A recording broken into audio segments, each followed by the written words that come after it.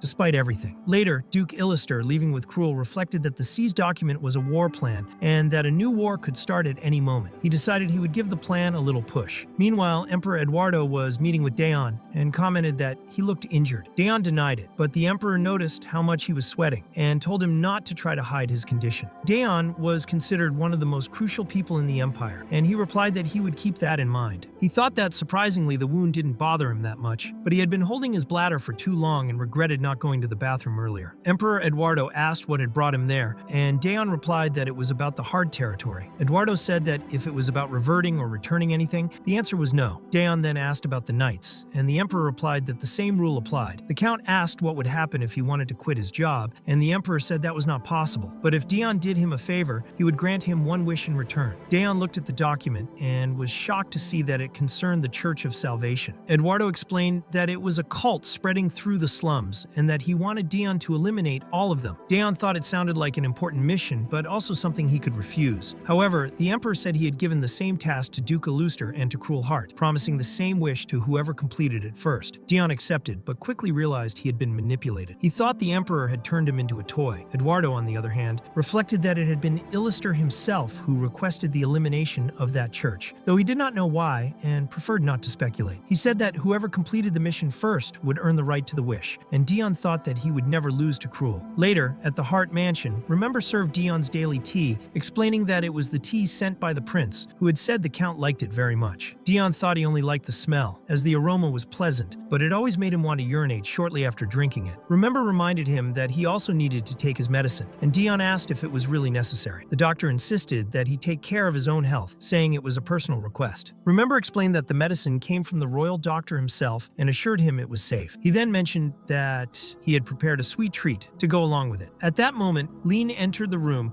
to report the results of her investigation. Dion, still with the bitter taste of the medicine, asked what she had found out about the Church of Salvation. Lean said the cult used the slums as a support base, offering free bread and water to attract followers. She said that, unlike other sects, they didn't ask for money, only promised salvation. Dion found that vague. He thought that offering free food must have been expensive at first, but now they were receiving donations from nobles, which reduced the costs. Remember noted that it would be hard for just one family to finance everything, and Dion concluded that the group wasn't after money or trying to popularize a religious leader. He suspected there was something behind it all, but first he needed to go to the bathroom and think more clearly. Lean asked if he planned to see everything with his own eyes and thought Dion Hart was a true legend. She said she would go with him, and Dion, distracted, asked where she meant. She replied, of course, that she meant the church, and he realized the misunderstanding. Later, already in the slums, Lean showed him the way to the Church of Salvation. Danso, who was with them, asked exactly where they were, saying he hadn't prepared for that. Lean explained that Dion's disguise was perfect for the occasion, but he thought the worst part was not being able to use the bathroom beforehand. He told Lean he had something very important to take care of afterward and that they needed to be quick. However, he ended up hiding to finally relieve himself. When Leanne went looking for him, he had already disappeared. Lean asked if Dion was really that skilled, but in her thoughts she felt worried. She thought he looked pale and was sweating too much, wondering if it could be the Demon King's curse. Later, Dion commented that he felt much better and mentally thanked the kind person who let him use the bathroom. However, as he walked, he bumped into Cruel Heart. Upon seeing his brother, Dion tensed up. His body reacted immediately, and he ended up spitting blood from his nose. Even though he was weak, he didn't want to show any vulnerability, so he charged at him. Cruel observed him with a half smile and said that a simple arm wound wouldn't be enough to stop him. Dion wondered if he was referring to the spy's attack and replied that it was just a scratch. However, Cruel pressed exactly the spot where the arrow had hit, making him feel a sharp pain. Dion wondered how his brother knew about that wound, since it was confidential information. Cruel said that if Dion had come out with only that wound, then the assassins hadn't done their job properly. At that moment, Dion realized it had been him who sent the assassins and thought he would kill him right there. Before the situation escalated, Leanne showed up looking for Dion and apologized when she saw him until she noticed Cruel's presence. She immediately moved to defend her master, believing that the blood and sweat were symptoms of the Demon King's curse. She thought he must have hidden himself, so she wouldn't worry, and that now, even weakened, he was fighting Cruel Heart. Determined, Lean decided she would apologize later, but now she needed to fight. Dion told her to step back, saying he would handle it. Silently, he thought that despite everything, maybe it would be good if Leanne killed Cruel right there. But deep down, he knew his brother was also a hero of the Empire. The fight between them would be unequal, and Leanne was at a disadvantage. Cruel asked if Dion was infiltrating the Church of Salvation, and he coldly replied that there was no reason to explain anything. Cruel warned that he would only get himself into trouble by getting involved in that, but Dion shot back, saying that it was Cruel himself who had ordered the assassination attempt and was now pretending to be concerned. He sarcastically thanked his big brother for such kindness. Later, alone, Cruel Heart muttered to himself that Dion was an idiot. He said Dion should have lived in peace, since his body was naturally weak, and with the Demon King's curse, he probably didn't have much time left. Meanwhile, Dion was preparing for infiltration. He smeared mud on his face and asked if Leanne wouldn't do the same, since they needed to look poor and dirty. Leanne hesitated, thinking the smell and texture were awful, but soon agreed and started rubbing mud on her own skin, albeit reluctantly. Dion understood she didn't want to dirty herself, as she had been a noble since birth, but insisted they couldn't go clean into that mission. Soon after, he heard Cruel's voice, who also commented from a distance that it would be better to dirty their hair to complete the disguise. Dion thought, annoyed, that he had ended up accepting a tip from that bastard. He knew Cruel had received the same mission from the Emperor, so he needed to get there first. He asked Leanne to hide her sword and follow him, saying he would go ahead. He thought he felt a bit bad for leaving her behind, but he couldn't waste time. He soon spotted the first target, someone leaving the church. Determined to finish the mission before his brother, he approached cautiously, but ended up stumbling and rolling on the ground, landing face first in the mud. Lean was completely shocked, and even the woman walking by looked startled. Dion, embarrassed and covered in mud, could only think that he wanted to die at that moment. The woman asked if Dion was okay and said he must be hungry, as he looked weak and could barely stand. When she noticed the blood, she got scared, but Dion said it was just a condition he had since birth and that it wasn't contagious. The church woman invited him in, and Leanne watched everything, thinking that he had literally thrown himself to the ground just to get inside. She thought he looked very poor, but also very skilled at infiltrating. She felt excited seeing her master's confidence. But when she tried to go in, the woman explained that they weren't accepting new people and only offered her bread and water, then shut the door in her face. The churchwoman thought that Leanne had an elegant appearance, even when dirty, and figured she was probably a noble. As for Dion, she thought the opposite, that he looked like a man who hadn't eaten in days, and ended up offering him even a cup of tea. Dion remarked that he had heard they gave out food there and wanted to confirm if it was true. When he asked how he could pay, the woman replied that he didn't need to, as everything there was given through faith. While observing the place, Dion thought the temple was beautiful, with priests and happy people, as well as guards who looked like perfect paladins. Even so, he thought the place was too clean, which made him suspicious. The woman asked if he wasn't feeling hot, and Dion replied that he wasn't. He just liked hiding his face because he thought he was ugly. She said that was precisely why he should take off his hood, claiming no one there would judge him for his looks. Without waiting for an answer, she pulled down his hood, and upon seeing his red eyes, she didn't seem to recognize him. She only commented that they were beautiful eyes. Dion, worried, thought that was a bad sign, and replied that his eyes were awful, recalling that not even his own family wanted him because of them. The woman disagreed and said he had great eyes, just like Dion Hart, the famous hero of the Empire known for his red eyes and being very handsome. Dion was confused and wondered if she really believed what she was saying. Feigning naturality, he replied that this Dion Hart was the Empire's hero. The woman agreed and said he was also known as a bloodthirsty assassin, a notorious and dangerous person. Dion thought that really was the reputation the Empire had spread about him, and the woman concluded that the man in front of her looked far too fragile to be the feared Dion Hart. Curious, she asked if he knew where he was. Dion replied that it was a church offering free food, and the woman explained that it was the Temple of the Church of Salvation. She said it was a religious organization created to care for those who suffered under the tyranny of Emperor Eduardo, claiming he brought misery to the people instead of protecting them. She also said the streets should be cleaner and safer, and that no other religion was like the Church of Salvation, because they didn't believe in money or fate, only in salvation. Dion reflected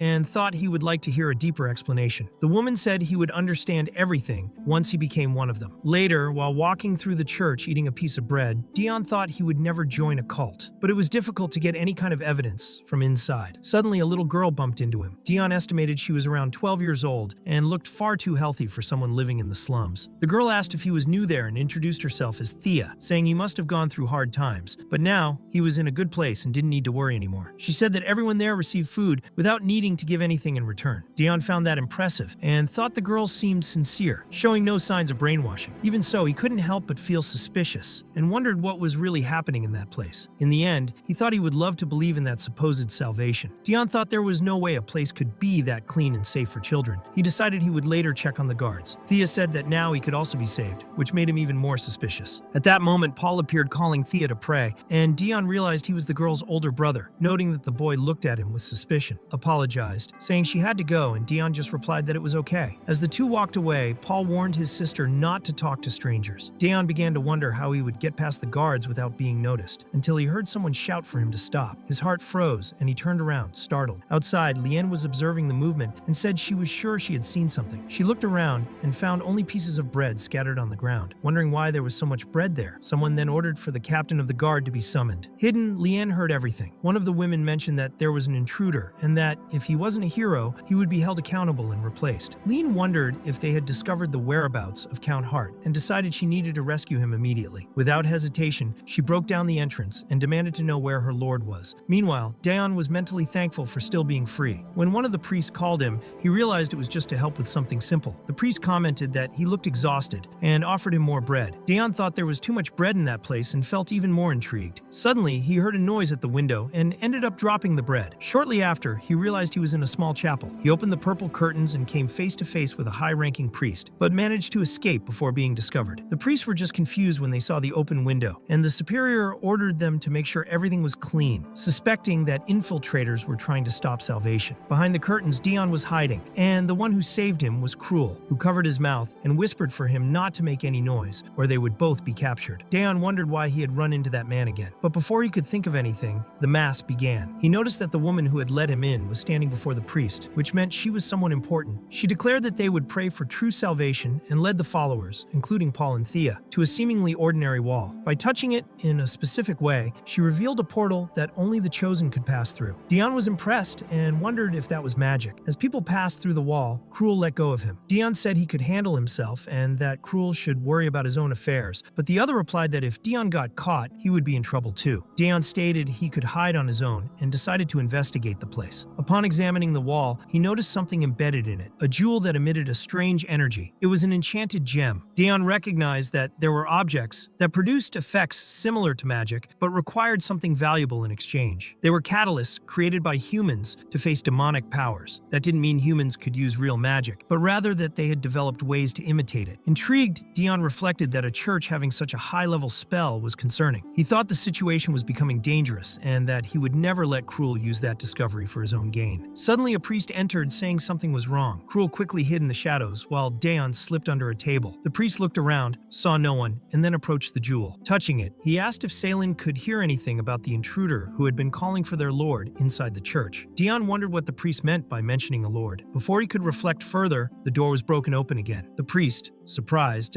asked who the woman was that had invaded, and Leanne replied, demanding to know where her lord was. Dion thought he had told her not to follow him and realized just how badly the situation was about to unravel. The priest asked who her lord was, and Leanne, without hesitation, answered that a true lord is the one to whom a knight swears their life. She knew that officially she only had a contract with Dion by the Emperor's orders, but also knew she couldn't call him count or hero in front of strangers. So she stated that her lord was simply her lord, nothing more. The priest asked if she knew his name, but Leanne replied that it didn't matter. Dion, hidden, thought she was being extremely reckless and regretted not bringing someone more sensible. Meanwhile, he noticed the jewel still held an active connection. He couldn't leave, but he also couldn't be discovered. On the other side, Salen was listening to the entire conversation through the jewel. She recognized the voice of the intruder as soon as she heard her words, the same suspicious knight she had stopped from entering earlier. Salen also realized that the man with red eyes had arrived with her and immediately understood that it could only be Dion Hart. She concluded that it must be a mission given by the Emperor. She thought she had reinforced the security ever since Cruel appeared, and yet all of this had still happened. She remembered asking earlier how Dion had managed to get in, since everything had been locked. However, she knew the real reason for his presence, but chose not to reveal it. She was sure the Duke had sent him as a kind of test, and clearly remembered the moment when the Duke himself handed the church map to Cruel, asking him not to fail the mission. Salen commented that she hadn't called the guards yet and asked them to consider that a favor, but warned that this would be the limit of her help, as both she and Dion answered to the same master. She promised to strengthen security so that Dion could no longer enter, because the Duke needed to win. She hadn't expected Dion to use the main entrance, so she returned to the congregation and apologized for the interruption, resuming the ceremony. In her thoughts, she wished that Cruel would complete the mission before Dion could interfere, because that was what the Duke wanted. Meanwhile, Line knocked down one of the guards during the commotion and shouted, asking where her lord was. She searched everywhere until Dion appeared. Relieved, she ran to him and asked if he was all right. Dion noticed that the jewel had stopped glowing and deduced that the connection had been cut. He said they should leave that place first and talk later. Line knelt before him and apologized for calling him Lord, explaining that there was no other way to refer to him. Dion replied that she was in a complicated situation and had no choice, assuring her it was fine. Emotionally, Line declared she would follow his orders. She said that when she first saw him receiving orders from royalty, she wasn't sure if he was worthy, but over time, she realized Dion set aside his ego for the sake of the mission and didn't hesitate to enter enemy territory. Line Reiner, determined, said that from that moment on, she would pledge her life to Dion Hart, unless that went against the Majesty's orders. Dion, surprised, thought that came out of nowhere, but Line insisted that she would serve him to the best of her abilities. Dion found it unexpected to receive a full vow of loyalty in a place like that, but he saw no reason to refuse. He promised to do his best not to betray her trust. Silently, Dion thought that, despite everything, Line still prioritized the Empire over him, and that gave him some relief. Line asked if they were going back, and Dion said yes, for now. He said the Assassin Knights would conduct their own investigation of the site, and that the top priority was to discover what that jewel was and what spell was contained in it. 3 days later, Dion commented that he didn't expect it to be so difficult to find a spell specialist across the Empire. They discovered that 99 out of 100 lived in the south, and there were practically none in the north. He figured traveling there would take a long time, and wondered if Cruel also hadn't discovered anything yet. Then, Remember appeared, saying they had found a spell specialist, and Dion ordered the carriage to be prepared immediately. Remember explained there was a village full of specialists that could be reached in less than a day. When they arrived, Line remarked that the place was smaller than she expected, and Dion responded that spellcasters preferred to live isolated in small groups. He was tired of climbing mountains, but knew the priority was to find find the specialist. Line mentioned that he didn't need to be so formal with her since he was her lord. Daeon replied that he preferred to maintain respect and continue speaking formally. In the middle of their conversation, they ended up running into Cruel, and Daeon was surprised, wondering what his brother was doing there. He suspected Cruel was following him and thought that man always seemed to appear out of nowhere. Suddenly, an old woman rushed over and, pointing at Daeon, said the disaster had arrived. She ordered them to leave the village immediately. Line was outraged and asked how she dared speak to her lord that way. Daeon, however, just laughed at the absurdity of the situation and asked what she meant by disaster. He said that, if anything, he was more of a walking sin than a disaster. The old woman, irritated, said they should kill him before something terrible happened. Daeon was startled when she pushed him, slightly injuring him, but everyone around held her back, telling her to calm down. It was then revealed that she was a spell specialist. The woman looked at him seriously and stated that he must not hate anything, nor allow anything to hate him, or a terrible disaster would occur. Daeon, confused, stepped back and asked what she was talking about, not understanding anything the witch was saying. A young woman approached and tried to calm the old lady. It was Ran, her granddaughter. The old woman insisted that he was the disaster, but Ran replied that she knew, although it hadn't happened yet, and they couldn't judge someone based on that alone. The grandmother agreed, admitting she had overreacted. Daeon thought that if that woman was truly the specialist, Remember had mentioned, he couldn't take her with him. It was already too late to try traveling to the Southern Empire in search of another expert. But then Ran revealed that she had been waiting for him. She said she was the old woman's granddaughter and apologized for what had happened. Daeon said it was fine and mentioned he intended to leave, but Ran asked if he had come looking for a spell specialist. She said it wasn't hard to deduce and revealed that she herself was a specialist. She explained that she already knew he was coming and that he was looking for information about the Church of Salvation. She assured him that if he took her with him, she could help him accomplish the mission's goal. Daeon was surprised. Even though she was young, Ran seemed to know too much, and the fact that she was aware of a secret mission intrigued him. Still, he could tell she was genuinely skilled. He thought that if he didn't accept her, Cruel certainly would, and decided to take her with him. He didn't want to let his brother get ahead. Meanwhile, Cruel reflected that he didn't care about not having secured a spell specialist. The Duke had said that this mission was meant to prove his worth, and Cruel intended to win at all costs. He decided he would find another specialist on his own, but first, he wanted to speak with the old woman. When he approached her,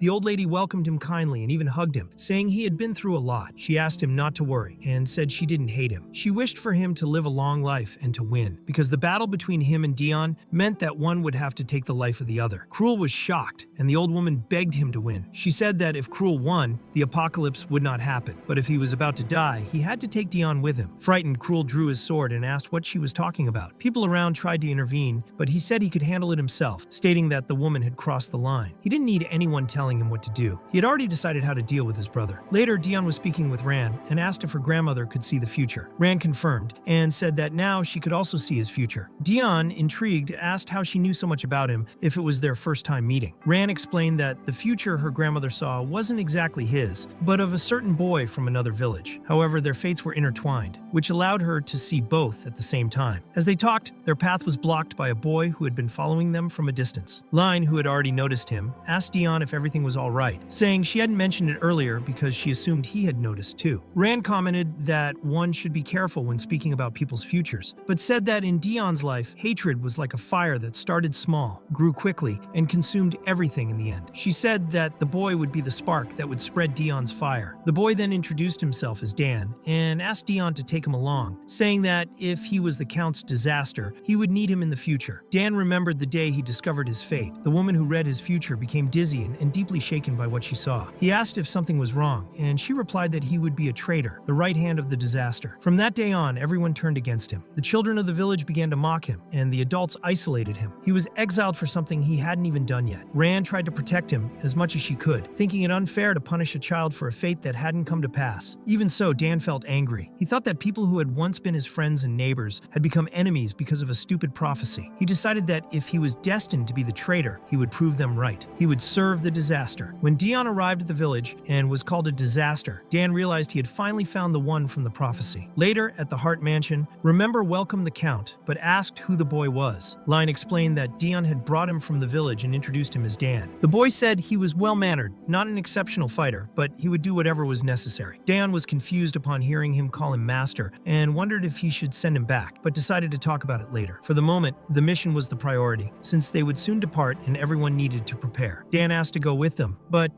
Daeon said not for now. He thought it was risky to take someone who didn't know how to fight, as the boy could die easily. Even so, he noticed that Dan looked frustrated by the answer. He thought that perhaps he could let him follow in another way. Although he had reasons to suspect him, strangely enough, the boy didn't make him nervous, which was rare. Meanwhile, at the Church of Salvation, the smell of smoke spread. A fire had started, caused by the assassin knights. They were unsure of what to do until Daeon explained that their task was to set fire to the church, and once he entered, they should watch and eliminate anyone suspicious, but without killing the believers. He only wanted to eliminate those who had information about the plan. Some questioned whether it wouldn't be easier to kill everyone at once and thought the captain was being too merciful. Daeon responded with irritation, and Ran intervened, saying the decision was hers, since it was not yet the moment for a full massacre. The knights then accepted the order, convinced that it was for the Count's sake. As the fire spread, the faithful begged for the flames to be extinguished but were ignored. Many recognized the assassin knights and wondered why they were doing this, since they served the vampire Count. A woman clung to one of the knights and pleaded for help, saying that the church was all she had left and begging to be killed before seeing her home destroyed. The knight hesitated, thinking that this was better than starving to death, but he was shaken. At that moment, Paul appeared to protect the woman, and the knight dropped his sword. He couldn't kill her, as he hadn't received direct orders, and he couldn't use his drug either. That place was the last hope for many people, and now they were destroying it. The faithful were evacuated, and many swore they would never forgive the emperor, believing that Daeon Hart was merely the empire's sword, following higher orders. Meanwhile, inside the church, Ran was analyzing a jewel. Daeon noticed that the commotion had drawn everyone outside and approached her. Ran sensed something strange about the jewel and explained that it was a spell catalyst, capable of distorting space and time, as well as serving as a means of communication. She wondered why such an item was there, and suddenly realized, alarmed, that it wasn't just a simple spell, but a disguised form of magic. Daeon asked if it was really magic, considering they were in the human realm and only demons were known to use such power. Ran explained that she had discovered its magical nature because the artifact distorted space, something that couldn't be done with an ordinary spell. It had to be magic. Daeon then wondered if the Demon King knew about the object's existence, and Ran replied that she was almost finished deciphering its structure, needing just a bit more time. Daeon wondered if she could also track magic, as it became clear to him that Ran wasn't just any spellcaster. After a few minutes, the portal opened in front of them. Ran said they could enter now,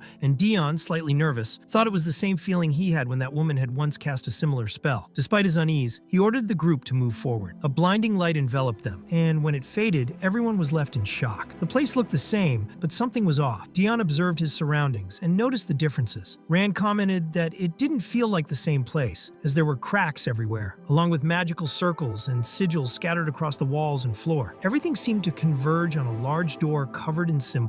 They believed something was hidden behind it. Line stepped in front of her lord, saying she would open the door first, as it seemed too dangerous. However, when she pushed it open, what they saw on the other side was a dense forest. Ran quickly analyzed it and concluded it was another spell disguised as magic. Someone had forcibly connected two separate spaces. She explained that when the door was opened in a specific way, it would lead to the true destination. Daeon understood they needed to focus clearly on the place they wanted to reach and perform a precise action or gesture for the spell to transport them. He asked how long it would take to figure that out, and Ran replied that the magic was not very familiar to her, estimating around 10 minutes. Daeon thought that was too long and wondered if Cruel had already arrived by another route. The idea irritated him. There was nothing worse than losing to him. Line noticed that her lord was anxious and, trying to ease the tension, improvised a chair for him to sit on while they waited. However, when she turned around again, Daeon had already vanished. Ran immediately realized he had figured out the method and crossed the portal on his own. On the other side, Daeon found himself face to face with Cruel, who had already arrived through a different path. Meanwhile,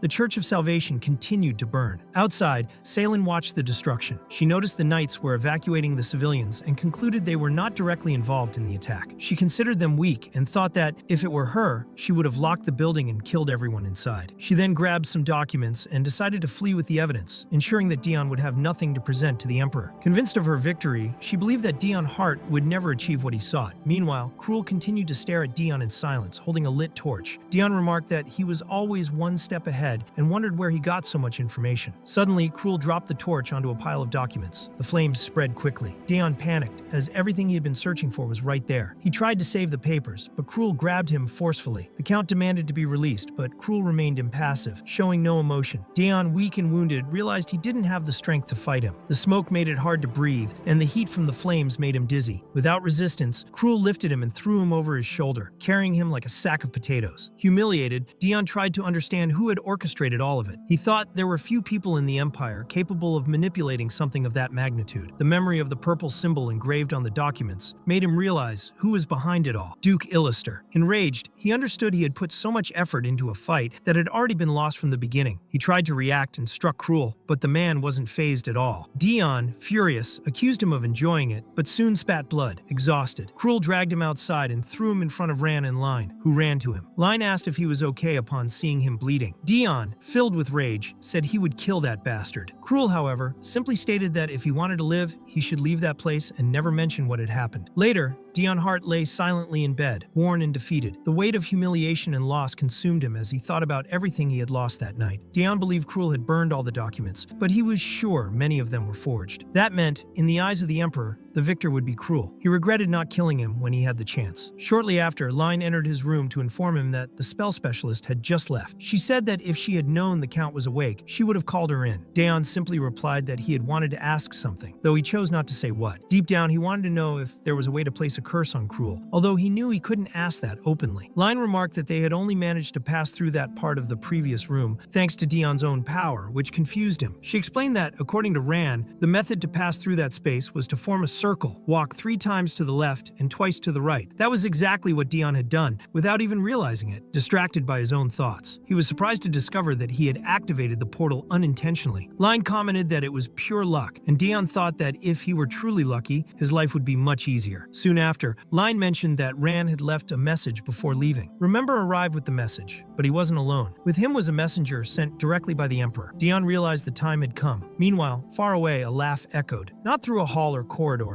but within the mind of Emperor Eduardo himself. Ever since he had ascended the throne, he hadn't slept well. The voices of the dead haunted him. He saw the ghosts and spirits of those he had ordered killed. They surrounded him, calling him a murderer, saying they hated him, asking why he was the only one left alive. Eduardo whispered to himself that they were right to hate him. Then the door opened, and Elphidius entered, informing him that Count Hart and the hero Cruel were at the palace. Worried, he asked if his uncle was feeling okay, as he looked pale. Eduardo, sweating, could barely respond. Elphidius suggested calling a doctor, but the Emperor just asked to be left alone. In truth, he wasn't responding to his nephew, but to the spirits tormenting him. Elphidius, confused, asked Shios if there was anyone else in the room, but they were alone. Shios insisted his uncle needed treatment, saying this wasn't normal. Eduardo, however, replied calmly that it was only stress from preparing for war, nothing more. Even so, he thought no one would believe him if he spoke of the visions. He told himself he didn't intend to get rid of them, as that was the price he had to pay. He acknowledged that the blood of the victims was on his hands. The war had been his decision, and the burden of the Empire was his alone to carry. Still, he assured his nephew there was no need to worry. He wouldn't be defeated by mere hallucinations. Meanwhile, Dion waited alongside Cruel in the throne room. He was tired and in a foul mood. Cruel's impassive, cold gaze deeply irritated him. Dion just wanted that audience to be over, but fate seemed determined to test him.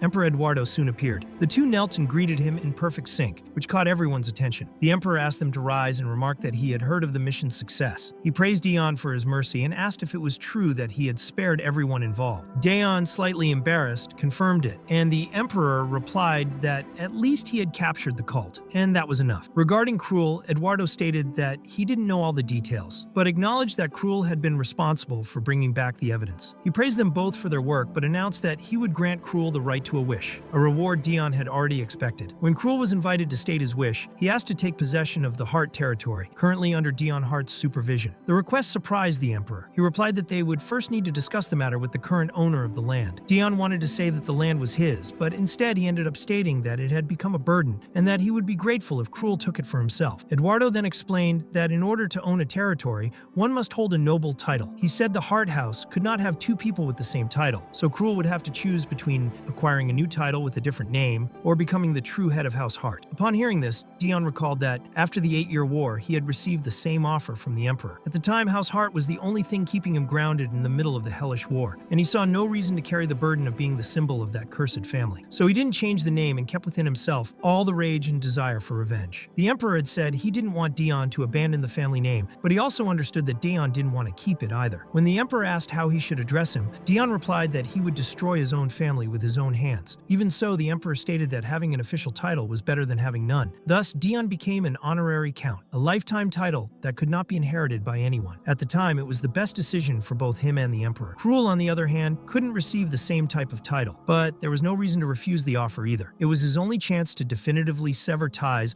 with the members of that family, including Cruel himself. However, Cruel surprised everyone by telling the emperor that he had no desire whatsoever to change his surname or inherit House Hart, leaving Dion completely shocked. He wondered why Cruel had refused. The emperor explained that, in addition to the honorary title, House Hart was still a family with a long and noble history, but now only two living descendants remained, Dion and Cruel. The head of the family position was vacant, and Dion wondered why Cruel had rejected such an opportunity and also decided to keep his name. The emperor remarked that Cruel was just as infuriating as his brother, which made Dion question if the refusal was merely out of nostalgia. The emperor then suggested that Cruel could obtain a title from Duke Illister by helping him manage the territory. He declared the decree officially, but asked Dion to remain in the palace for a while longer. Internally, Dion was desperate, as he didn't want to stay there. He was left alone with the emperor in silence, feeling the heavy air and wondering if the sovereign had finally discovered his true identity. Meanwhile, Eduardo observed him and thought that Dion looked extremely tense, likely due to losing the Hart territory. Then the emperor revealed his plans. A new war was being prepared. The mission against the Church of Salvation had ended at the perfect time, as the kingdom of Ilion was turning against the empire. Dion asked if that meant they were going to war against the kingdom of Iron, and the emperor confirmed, saying it would only be the first step. Dion felt exhausted just thinking about yet another war and wondered what the emperor was planning this time. The emperor declared that he would assign Dion to matters regarding the demonic empire, since the demon king would not sit idly by while Eduardo conquered the continent. As Dion was the only human who had earned that king's trust, his mission would be to prevent him from interfering in the war. Dion accepted the order and promised to fulfill his majesty's will. Before letting him go, the emperor added that he hoped to see him next time without the demon king's mark, revealing that he had noticed the symbol long ago. Dion replied that he would try to remove it next time. Later, Cruel had a meeting with Duke Illuster. The Duke asked whether the reward he received, the Hart territory, wasn't enough. Cruel replied that it was. The Duke then commented that when he met Count Hart at the palace some time ago, the Count said he was there to discuss the Hart family's territory. He asked if Cruel hadn't made the request for his brother's sake. Cruel, however, coldly replied that he hadn't thought much about him. He simply wanted it for himself. Illuster observed Cruel in silence for a moment, before commenting that it was natural for him to be stressed, as he would soon take part in an important meeting. He said he wasn't punishing him, since the real goal of that mission was to reward him for all the hard work he had done up to that point. Then he asked if something had happened that he should know about, and Cruel replied no, although deep down, he knew something had. Dion had uncovered the whole truth. Cruel had only wanted to remove him from the path, but now he knew that Duke Stave Illister was behind everything. If the Duke found out that Dion knew about the conspiracy, he would undoubtedly order his death. While thinking about this, Cruel noticed that Stave Illister was already heading out the door, saying they would be late for the meeting. The young man then decided to keep the secret at any cost, because if the Duke found out that Dion knew, it would be the end of him. Soon after, Silent joined them. Stave Illister praised her work with the Church of Salvation, and she simply replied that she had done what needed to be done. The church continued to attract followers even after everything that had happened, which was part of the true plan. The Church of Salvation aimed to build a pure and benevolent image, a place that offered bread and water for free, cared for the needy, and had Duke Stave Illister as its patron. This solid base of followers remained loyal even after the disaster, which ended up benefiting the Duke. The tragedy had been used to place all the blame on Emperor Eduardo, portraying him as a sinner and an enemy of the people, while Stave Illuster positioned himself as the true savior. Now the Duke was seen as the redeemer of the empire. He asked Celine to keep everything secret for now so the Emperor wouldn't find out. She, pleased with her work, replied that she would not disappoint him. Later, the great imperial meeting began. The elder counselors complained that the summons had been issued too hastily and said that if it wasn't something truly urgent, they would leave. Stave Illister, listening to their complaints, thought they were all fools. He knew exactly why that meeting had been called. It was what Emperor Eduardo did best ever since ascending the throne: start a new war to prove his power. Soon the Emperor entered the room asking if everyone was present. The nobles bowed, offering praise to the Empire. Stave Illister noticed that Eduardo seemed to be in a bad mood and also looked ill. Without delay, the Emperor announced that in 3 days he would declare war. Everyone was shocked. Some pointed out that it had been only 2 years since the end of the 8-year war and questioned whether another war was truly necessary. Eduardo replied that the previous war had only ended because the other kingdoms didn't dare challenge his authority, but in the past few years they seem to have forgotten their proper place. One of the counselors mentioned that the kingdom of Ilion had been disrespectful, but that this alone didn't justify another conflict. The Emperor responded that it wasn't just Ilion, as other kingdoms had also failed to meet their obligations. They had taken advantage of the weakened state of the vampire count, Dion Hart, to act in the shadows and defy the Empire. empire. According to the emperor, hard times create strong heroes, and during the 8-Year War, many heroes had emerged, but only 3 had survived. The most notable of them had been the last to be recognized, the vampire count Dion Hart. Eduardo declared that Dion's very existence was enough to paralyze enemies, as he commanded a significant portion of the empire's armed forces. The name Dion Hart carried great weight, but according to the emperor, he was not their only weapon. It was time for the empire to show its true power and conquer the entire continent. That was Eduardo's grand goal. However, many counselors protested, saying it was still too soon to start another war, especially since the revolutionary army hadn't even been eliminated. The emperor merely smiled and said it was a good thing they had brought that up. Eduardo declared that he already had a solution to the problem and that everyone seemed to be forgetting something very specific. He said he was not just the emperor, but the empire itself, and that if they didn't want to disrespect the entire empire, they should obey his orders. The room fell into complete silence after his words. Then the emperor officially confirmed that war had been declared and ordered everyone to gather as much information as possible about the revolutionary army before the next meeting. As soon as the meeting ended, all the nobles and generals left the hall in despair. The only one who remained was Duke Stave Illuster, personally summoned by the emperor. Eduardo remarked that the leader of the Church of Salvation had been identified as someone who frequently clashed with him within their own faction. Stave Illuster confirmed this, saying it had been his failure for not managing the members properly. He apologized, but the emperor drew his sword and pressed the blade to his neck, asking if he thought he was an idiot. Trembling, Stave Illuster replied that he would never think such a thing. The emperor, with a cold stare, said he had recently heard something interesting, a phrase that went, "The emperor is the sin and the duke is the salvation." The duke tried to hide his fear, saying those were just the words of madmen in the streets. Eduardo, however, replied that it might be true, as he was closer to being a disaster than a sin. Illuster, trying to regain his composure, stated that the emperor couldn't kill him, but the edge of the sword had already grazed his skin, causing blood to run down his neck. Eduardo looked at him with disdain and said the duke seemed to have forgotten that his entire lineage had already been wiped out, and asked if he really believed that would stop him from killing him. The duke replied that it wasn't because he was a noble that he should be spared, but because if the other nobles revolted, the war would not happen. The emperor laughed and said, "And they call me the sin, right?" Then he lowered the sword, sheathing it slowly, and murmured that the people couldn't be more wrong. When Stave Illuster left the hall, still with blood trickling down his neck, he thought that to truly seize the empire's power, he would first need to eliminate the loyal dogs of the throne. He decided he would begin his actions during the war. Meanwhile, Dion was in a meeting with Prince Elphidius. The prince asked if he was really going back to the Demon Kingdom, and Dion was puzzled, wondering how the prince knew that. Elphidius explained that being close to the emperor made it natural for him to know such things, and that, as the crown prince, he needed to be aware of imperial plans. Dion apologized for his reaction, and the prince confirmed that he knew the emperor planned to send him back as soon as the war began. He only asked that Dion remember to return, no matter what happened. Dion replied that he would keep that in mind, and Elphidius thanked him for all the work he had done in the name of the empire. Later, as he walked through the corridors, the prince reflected on what he had heard. He thought that Dion was not just a hero of the empire, but also a commander of the demon army. He wondered what the Demon Kingdom could offer that was more valuable than the human realm. He didn't fully understand what Eduardo was planning, but knew there was always the possibility that Dion could betray the human empire. That's why Elphidius wanted to maintain a friendly relationship with him, even though he knew how difficult it was to get close to someone with such a cold and distant personality. Even so, he believed that staying in direct contact with Dion would help him obtain more accurate information. As he walked deep in thought, Alatia appeared and asked how the meeting with Count Hart had gone. Elphidius replied that if she held the title of Crown Princess, she would have attended the meeting too. She retorted that she didn't want to carry such a heavy burden. He reminded her, however, that she was still second in the line of succession. Alatia asked why he seemed so anxious, and the prince responded with a confused expression, asking if he really looked that way. She smiled and said there was no reason to worry. It was normal to be nervous with so many discussions about war and the revolutionary army. Then she grabbed her brother by the arm and suggested they have some tea in the garden, believing it would help him relax. As they walked together, Elphidius suddenly said in a low voice that their uncle was having hallucinations. It was as if now, beyond the nightmares, Elphidius was seeing the dead who haunted him. He thought that, as a prince, he shouldn't say such things, but Emperor Eduardo was his beloved family, someone he didn't want to lose under any circumstances. Alatea asked if any doctor had seen the emperor, but Elphidius replied that she already knew how stubborn their uncle was, as stubborn as a bull. He remarked that their uncle had a nearly pathological sense of duty, and Alatea said that wasn't duty, it was guilt. Elphidius agreed,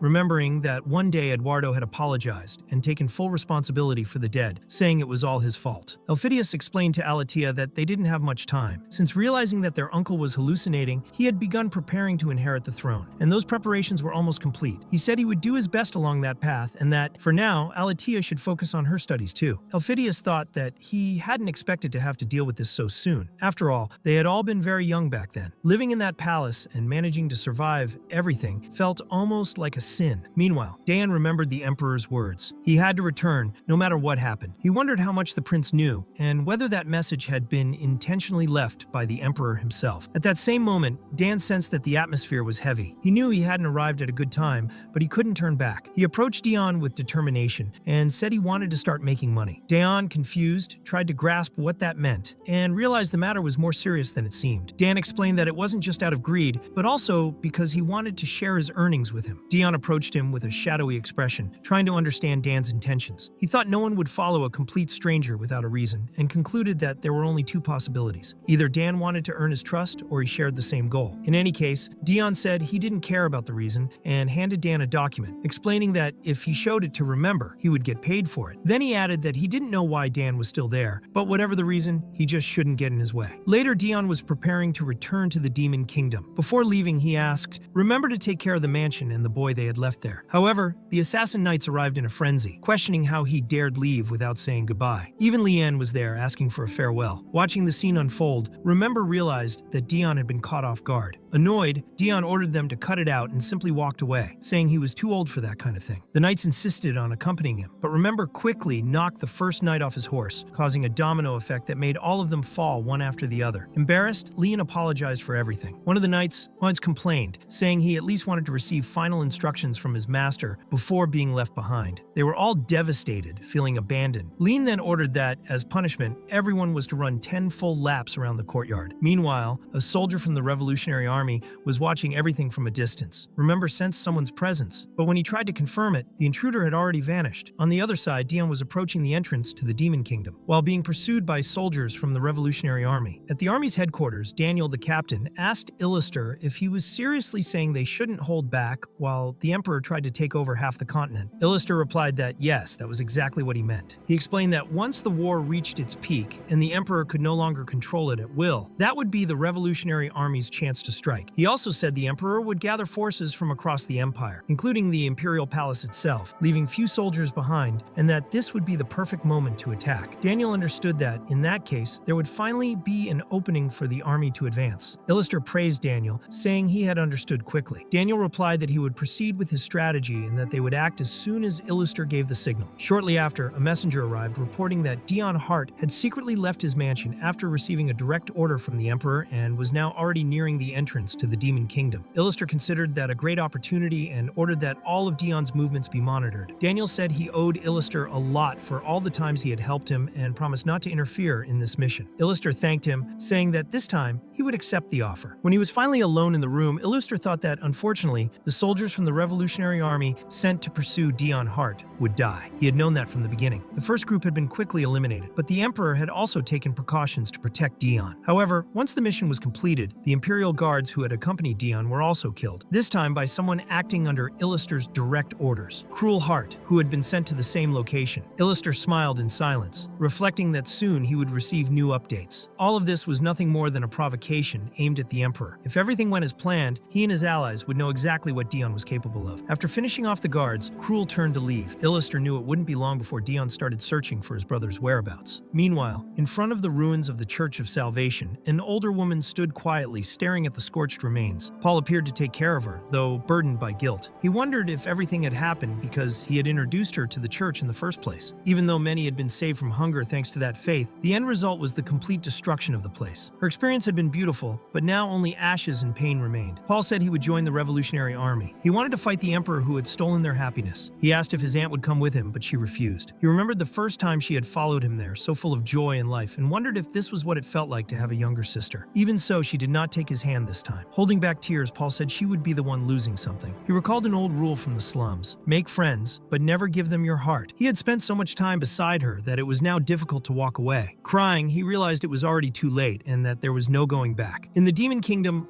Lilynell was missing her beloved commander terribly. Her butler, who accompanied her, remarked that it seemed like they were just waiting for his return. The moment she received news that Daeon had arrived, Lilynell ran off. The butler tried to call after her, but she didn't hear him. When she finally saw him, Lilynell could hardly believe it. It was really him. Daeon had returned. She landed so forcefully that she cracked the ground beneath her, overwhelmed with excitement at seeing him again. She asked how his mission in the human realm had gone. Daeon, startled, almost had a nervous breakdown from the shock, but managed to compose himself. Lilynell realized that maybe she shouldn't have asked, and simply watched as he answered that he was exhausted. Daeon said he had come across people who believed in a fabricated religion and asked if she believed in such things. He figured his visit to the human realm wasn't exactly a secret, but chose not to reveal the darkest side of the situation. Curious, Lilynell asked what kind of religion it was. Daeon explained that, in short, it was as if everyone, humans and demons alike, believed and followed whatever the Demon King said, no matter who he actually was. Lilynell scoffed and said that was a stupid idea. Daeon had expected that reaction. To demons, such a concept sounded absurd, but then Lilynell added that it would be much better if everyone trusted him instead of someone so insignificant. Daeon, confused, wondered if she was talking about some kind of demon church and tried to understand what she meant by that. Lilynell told him to forget the topic and asked if he was going straight to see the Demon King. She explained that he was currently in the Central Garden. At that moment, the Demon King was meeting with other abyssal leaders, the Beast Queen, the Fairy King, the Dwarf King, and the Vampire Queen. The Abyss was home to many different races, not just demons. It was only called the Demon Kingdom because the majority of its population was made up of demons, but many other species coexisted across the vast territory. The Demon King remarked that he didn't understand why everyone was so interested in the human realm. The Fairy King responded that once that mad emperor conquered the entire human continent, he would inevitably turn his eyes toward the Abyss. He said that as leaders of their respective races, they could not ignore such a threat. The Fairy King added that demons were simply a mistake and declared he did not want to see his race endangered by them. The Demon King, with a slight smile, replied that he was being particularly insolent that day, but acknowledged that the timing was appropriate. He said that fortunately his informant had just returned from the human realm and stood up to welcome him. It was Daeon Hart. The Demon King asked if the trip had been smooth, saying Daeon had arrived at the right moment, as there were many matters to discuss. The first topic was the Empire's attack on the kingdom of Ilion. He wanted to confirm whether the Empire's true goal was to conquer the entire continent. Daeon replied yes, but before he could continue, the Fairy King interrupted, saying he already suspected the Demon King had a human informant. No one at that table trusted humans, but the Demon King stated that, as long as Daeon was there, he was worthy of trust. Daeon was surprised by those words and wondered if the king was actually saying that the moment he turned his back on the demon realm, he would be killed. The Demon King then asked what orders the Emperor had given him. Daeon hesitated for a moment, unsure if he could speak openly in front of everyone, but realized there was a reason the king was asking in front of the other races. He explained that the Emperor's order was to monitor the Demon King and ensure he didn't get involved in the war. If the king did choose to participate, Daeon was to return to the human realm at any cost. He added that,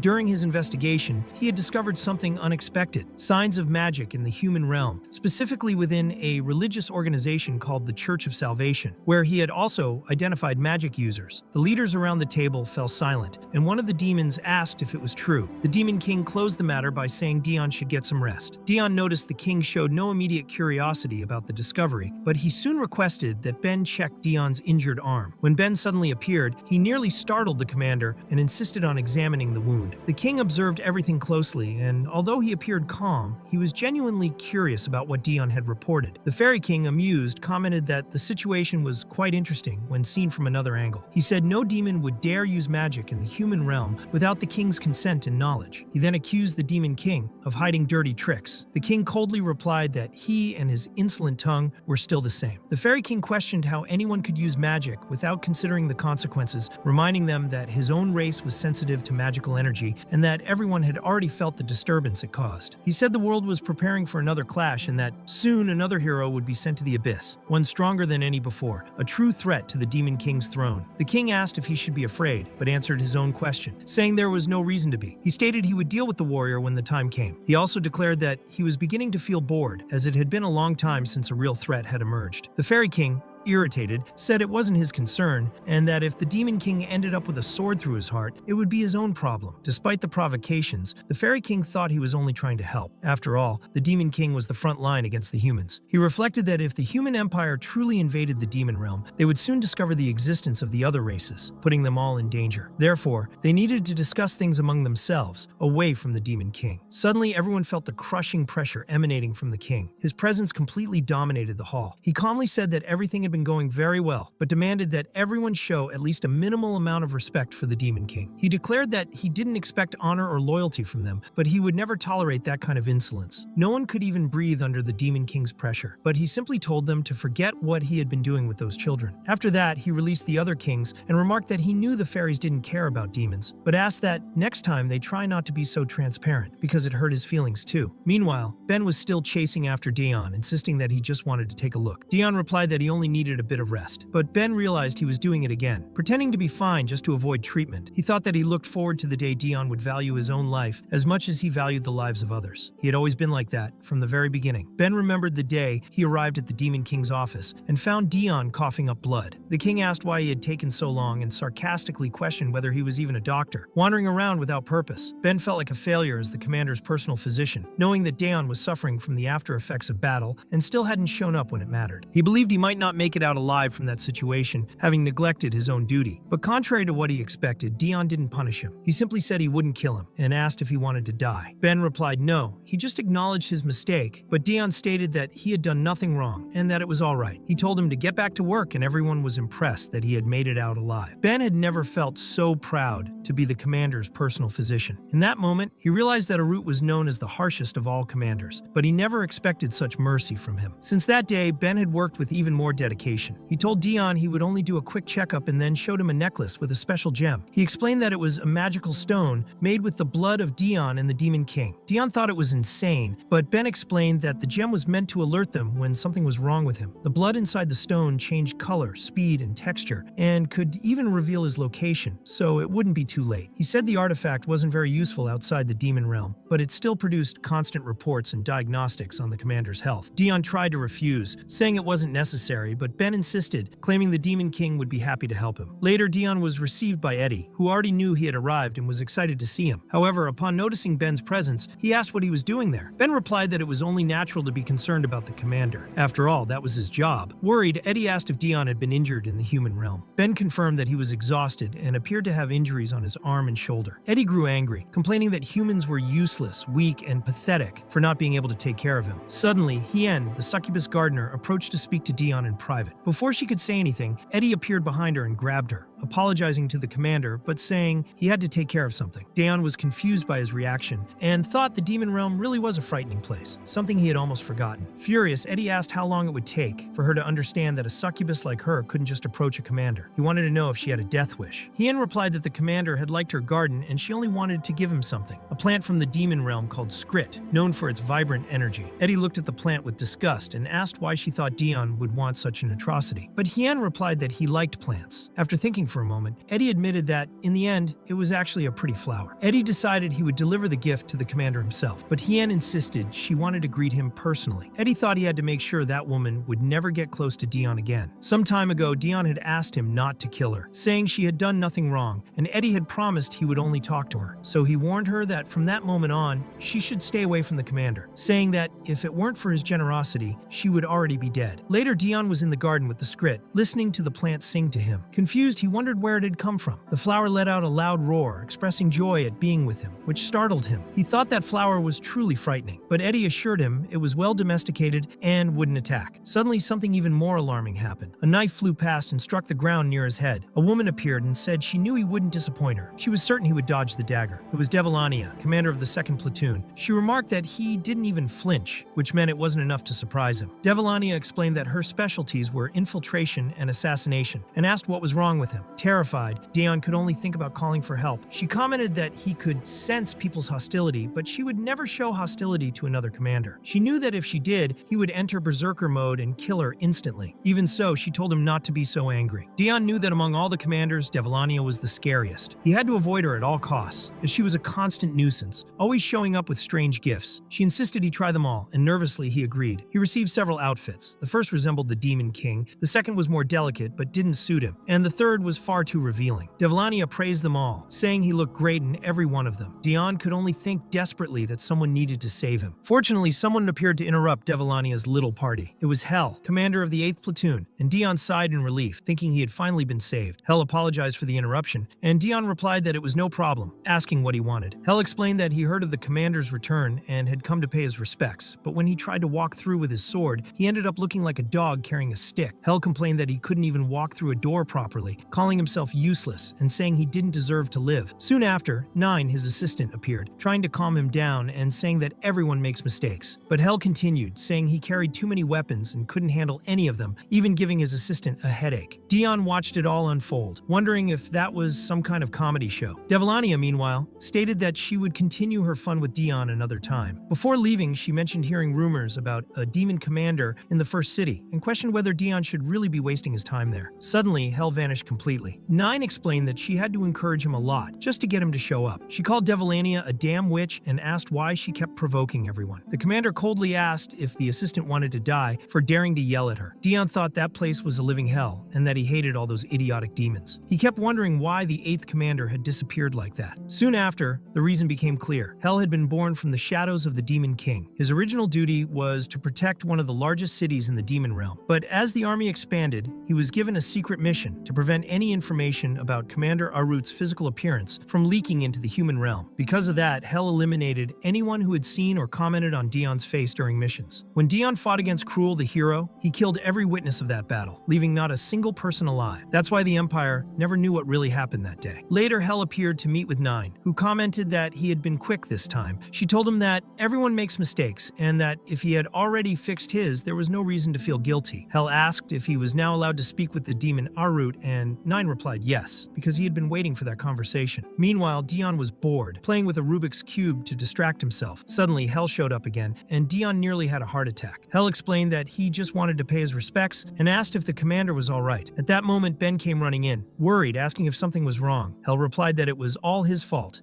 and that he deserved to pay with his life. He then grabbed his weapons and pointed them at himself, saying he would punish himself for his mistakes. Dion interrupted him and said that actually he was happy to see him. Hell blushed and began smiling like a child. He said that the demon Arut was happy to see him, and upon hearing that, Nine praised him, saying he was doing very well. Dion thought the man was completely bipolar, but calmly responded that Hell had fulfilled his mission well and should rest a little. Hell was enchanted by the energy radiating from Dion, by his eyes and powerful presence. He thought he was like a true alpha and wished to become someone like him. Before leaving, he wished the commander a good rest. Ben also excused himself, saying he would be nearby in case he was needed. Alone in his room, Dion felt a bit disappointed. Even the Skrit tried to comfort him, gently patting his back. He thanked her, simply saying, "Thanks, little plant." He then reflected that he didn't belong in that place and began to consider whether he should finally start acting like the double agent the Emperor so badly wanted him to be. Even the Skrit seemed to flinch at the tone of his voice. Dion thought that a good spy needed, above all, to gather information about the enemy. He found himself in a vast territory where few truly knew him. When they finally realized he was the demon commander, everyone bowed before him, which made him uncomfortable. In the castle's library, he came across an interesting book titled Analysis of Imperial Reports, a study of the current heroes of the Empire, written by Devilania herself. Dion figured the book surely contained valuable information. The first hero mentioned was Nemesis, who had fought alongside Emperor Eduardo, then the 9th Prince, during the coup d'etat. After that, he served as Supreme Commander in the 8-Year War and was granted the title of Marquis. He was the only noble in the Empire without a traditional family surname. The second hero was Stigma Primero, legitimate son of the Viscount of Lowfell, who received a new castle and the title of Marquis after the same war. Currently, he was focused on eradicating barbarians on the southern border of the Empire. Curious, Dion checked to see if there was anything about himself in the book. He found a section titled Third Hero Dion Hart, but there was very little information, as the investigation about him had been forbidden by the Demon King himself. Dion thought the king really knew how to do his job. Just below that was a record about the fourth hero, Cruel Heart, blood brother of the third hero. The text stated he was known for working against the Empire, At that moment, Dion slammed the book shut in irritation, startling those around him with the noise and his expression. Once he calmed down, he noticed another nearby book written by Kiver, the Demon King himself. It included an explanation about the warrior, the human chosen by humanity to receive the power necessary to defeat the Demon King. The text stated that, in every way, the warrior surpassed ordinary humans: talent, strength, intelligence, and even life expectancy. Daeon thought he already knew all that. Heroes, in his opinion, were humans who had absorbed fragments of former heroes for various, often unknown, reasons. They weren't as exceptional as the warrior, but they still surpassed human limits. He believed there was nothing new in that until he noticed a part of the book dedicated to the Demon King himself. Before he could read it, the king appeared and asked what he was doing. Daeon replied that he had just dropped the book, trying to play it off. The open page said something that made him pause. The warrior and the Demon King are proof that this world is immature. Daeon was puzzled and wondered what that truly meant. He asked what brought the Demon King there, and the king replied he needed to retrieve a book. He picked up the very one Daeon had been holding, which left Daeon confused about his behavior, trying to understand the reason behind that serious look. The king simply apologized for interrupting and said he was leaving, asking Daeon not to mind his presence. Daeon wondered if the king knew he had come there to gather information. Later, Daeon decided to return to his room, concluding that he was not cut out to be a spy. On the way, he overheard two maids talking about a party among the commanders. They said the commander of the 5th platoon hadn't shown up in a while, and one of them commented that it was typical of her, since she was always busy experimenting with all kinds of things. Her name was OL, known as one of the most incisive and curious demon women in the army. The maids also mentioned that the party wouldn't just be a welcome celebration, as there were rumors that Commander OL and her aide Durnovan were having a romantic relationship. At that moment, they noticed Daeon was listening and panicked, thinking they'd be executed for speaking too much. They apologized through tears, but Daeon had already vanished. He thought he didn't care who was involved with whom. What really interested him was the wine, especially the kind from the demon realm, and he decided to go to the party in search of it. When he arrived, however, the party had already ended. He complained to himself that there wasn't even a drop of wine left, but then he noticed something strange. The wine there wasn't from the demon realm, but from the human kingdom. While he observed, the servants cleaning up were shocked and asked if Daeon had drunk all the wine. He denied it, confused, not understanding what they were talking about. Suddenly, chaos broke out. The servants screamed that it was an emergency, calling for doctors and soldiers, shouting that the demon commander had ingested alcohol. A special alarm sounded throughout the Demon King's castle, announcing that the demon Arut had consumed an alcoholic beverage. Everyone was to take immediate defensive positions. The king asked if he had already started drinking so early, and the guards surrounded Daeon, ready to restrain him if he lost control. Daeon couldn't understand the reason for all the commotion, but the soldiers shouted to keep their guard up, for they knew that whenever the commander of the Zeroth division drank, he went berserk and killed everything in sight. He thought he hadn't drunk anything at all, yet he knew what they were saying wasn't a lie. Everyone in the demon realm was prepared to prevent him from drinking, because whenever he did, he truly lost all control. Even without grasping the cause of the panic, Daeon saw fear spreading everywhere. Everyone remembered the incident 2 years ago during the welcome party for the Zeroth commander. That night, completely drunk, he had taken a dagger and asked another demon if he was an enemy. The demon said no, but out of his mind pressed the question. The other told him to go to bed, but Daeon drove the dagger into his chest, killing him instantly in front of everyone. Since that day, new rules had been established in the Demon Palace. Level 1. If Daeon is drunk and asks if you are an enemy, you must immediately answer that you are not. Level 2. If he keeps asking, you must make it absolutely clear that you are not an enemy. Level 3.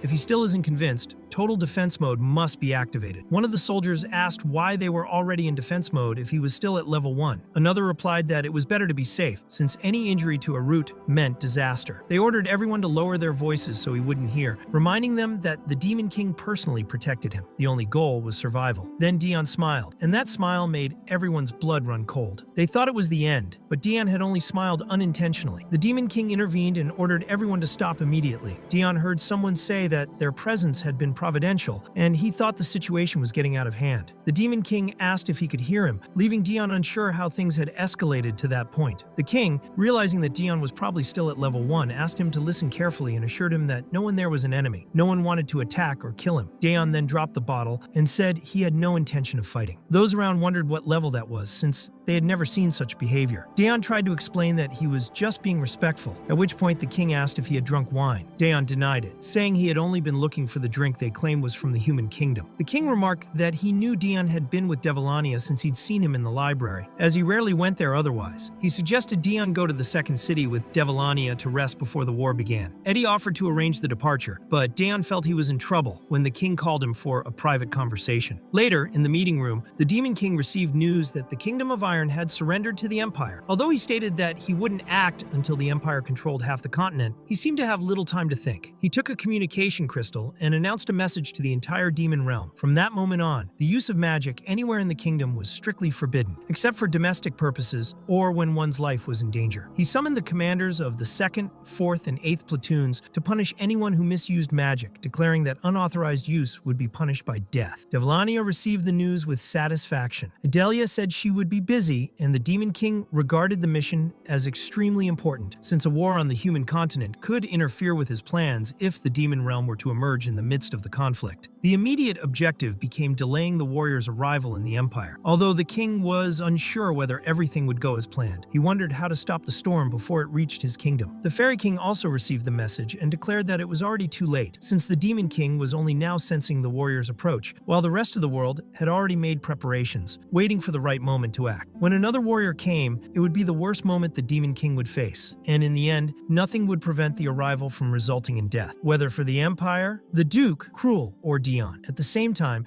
someone informed the Emperor that it would be difficult for them to proceed with the war. He asked about Margrave, who said he understood that the Emperor was accepting surrenders instead of demanding only victories, because he didn't want to harm people unnecessarily. Margrave warned that sparing kings would be a problem, because their souls and armies would remain intact, and the soldiers' loyalty to the Empire would never be complete if their former king survived. This would lead to a shortage of resources and troops. He begged the Emperor to end the war, knowing that saying this might cost him his life. While Emperor Eduardo did not react with anger, and the others present thought his words were nonsense. The Emperor lost his patience when he saw the nobles still arguing. He slammed his hand on the table and said he didn't know barking like dogs was one of their specialties. He was irritated that they believed the war problem could be solved just by recruiting commoners. Instead of recommending their own private soldiers or volunteering themselves, they preferred to send regular people to die. He reminded them that commoners already paid taxes to live in safety. The people had the right to choose to protect the Empire, but the Empire had the duty to protect its people. He stated that he would not stop the war, and if soldiers ran short, he would go to the battlefield himself to fix the problem. He ordered that disciples and descendants must join the war, and if they ran out, private soldiers would be sent. Recruiting commoners would be the last resort. After giving his orders, the Emperor asked why they were still there, and told them to prepare for war. Within seconds, the hall was empty. Alone, he thought that maybe he didn't have the right to make his subordinates regret a war they didn't even start. But if he wasn't certain of his own actions, at least they needed to be. He realized how twisted that sounded, and soon began hallucinating again, seeing himself in a sea of blood. The visions were getting worse. He heard laughter calling his name. They were spirits from his past, asking him to die and join them. The Emperor replied that he didn't intend to live long and asked why they were in such a rush. Meanwhile, in the far south of the Empire, a land marked by an endless war against the barbarian tribes, was Stigma, the Empire's second hero, who ruled that region and led a massacre authorized by the Empire. He heard from the news that the next kingdom targeted by war would be Shrahan. He told his men that this was what they had been prepared for. They had survived the plague, the battle against the barbarians, and the brutal southern conditions. Stigma said it had been a long time since he received good news. He was known for leading the most powerful forces in the Empire. He stated that fighting barbarians was fun, but it couldn't compare to a real war. His commander asked if he loved war that much, and Stigma replied that what he loved wasn't the battle itself, but the rewards and recognition he received from His Majesty. As he said that, he killed another barbarian, and mentioned he had a favor to ask the Emperor. During the 8-year war, he had received the title of Marquis, a vast estate in the south and great wealth. At first he was satisfied, but later changed his mind. When he heard about Dion Hart's mission, he discovered that Dion had been allowed to exterminate his own family, which shocked him. He thought that if Dion could request something so terrible, he too could ask for something even worse. Stigma then asked if his junior, Dion Hart, would participate in the war. The commander said he wasn't sure, but Stigma said he couldn't wait to meet him again, the Empire's third hero. He said this would be the first real war in 2 years, and that he needed to prepare. Before leaving, he ordered the remaining barbarians to be burned. As he left the battlefield, he thought that his next request to the Emperor would be permission to obliterate his own family. Devlania continued on her way to the city, accompanied by the demon Arut, but she was visibly upset. She had imagined she would travel alone with the commander. However, Ben explained that he was there under direct orders from the Demon King. Even if he weren't, they could not travel without an escort, as an entire entourage was accompanying them. It would have been strange not to have soldiers around, since the demon commander, although extremely capable, still needed special protection. During the journey, Dion observed everything in silence, thinking it was excessive to have so much security just to reach the second city. Lately, he had also been hearing the term periphery a lot, something that not even the Demon King could stand anymore. The path to the city required a detour, and he didn't understand why. On top of that, Lillinel had given him another protective necklace, which made him suspicious. He thought it might just be a precaution, but something inside him told him there was more to it. Suddenly, the carriage began to shake violently, and Dion's heart raced, realizing that his intuition had been right. One of the guards reported an emergency. The group had encountered a monster army. Devilania's squad reacted efficiently, but the number of enemies was overwhelming. Dion didn't want to stand by and watch, while Devilania assessed the situation and confirmed it was a full-scale infestation. Ben remarked that each city had a commander responsible for its defense. But the outskirts weren't so lucky. Dion noticed that everyone seemed oddly calm, which struck him as strange. Devilania explained that the territory didn't belong to demons, but to other species. That's when Dion finally understood why the Demon King had ordered the detour. The monsters were the king's responsibility, as they represented invasions from other races. That's why he had sent his most loyal subordinate, the demon Arut, to handle the situation. The region was a border between demons and other species, and Dion realized he had accepted this mission without even noticing the danger. Devilania announced the start of combat and told Dion to join them when he was ready. He hesitated, unsure how he would face so many enemies. At that moment, Ben called out to him with a serious expression and asked if he wasn't prepared. Dion had no response, realizing his hesitation was obvious. Even though Ben was friendly, he was still a demon, and discovering that the commander was weak wouldn't end well. In a lighter tone, Ben noted that Dion only fought seriously when drunk or when his life was in danger. Most of the time, he avoided combat and gave others the impression of being a weak human. Even so, Ben said he completely understood. Dion, confused, asked what he meant, and Ben replied that Demon Arat was probably conserving energy, since those monsters were pathetic. Dion was even more confused, thinking Ben was just trying to scare him for no reason. But Ben insisted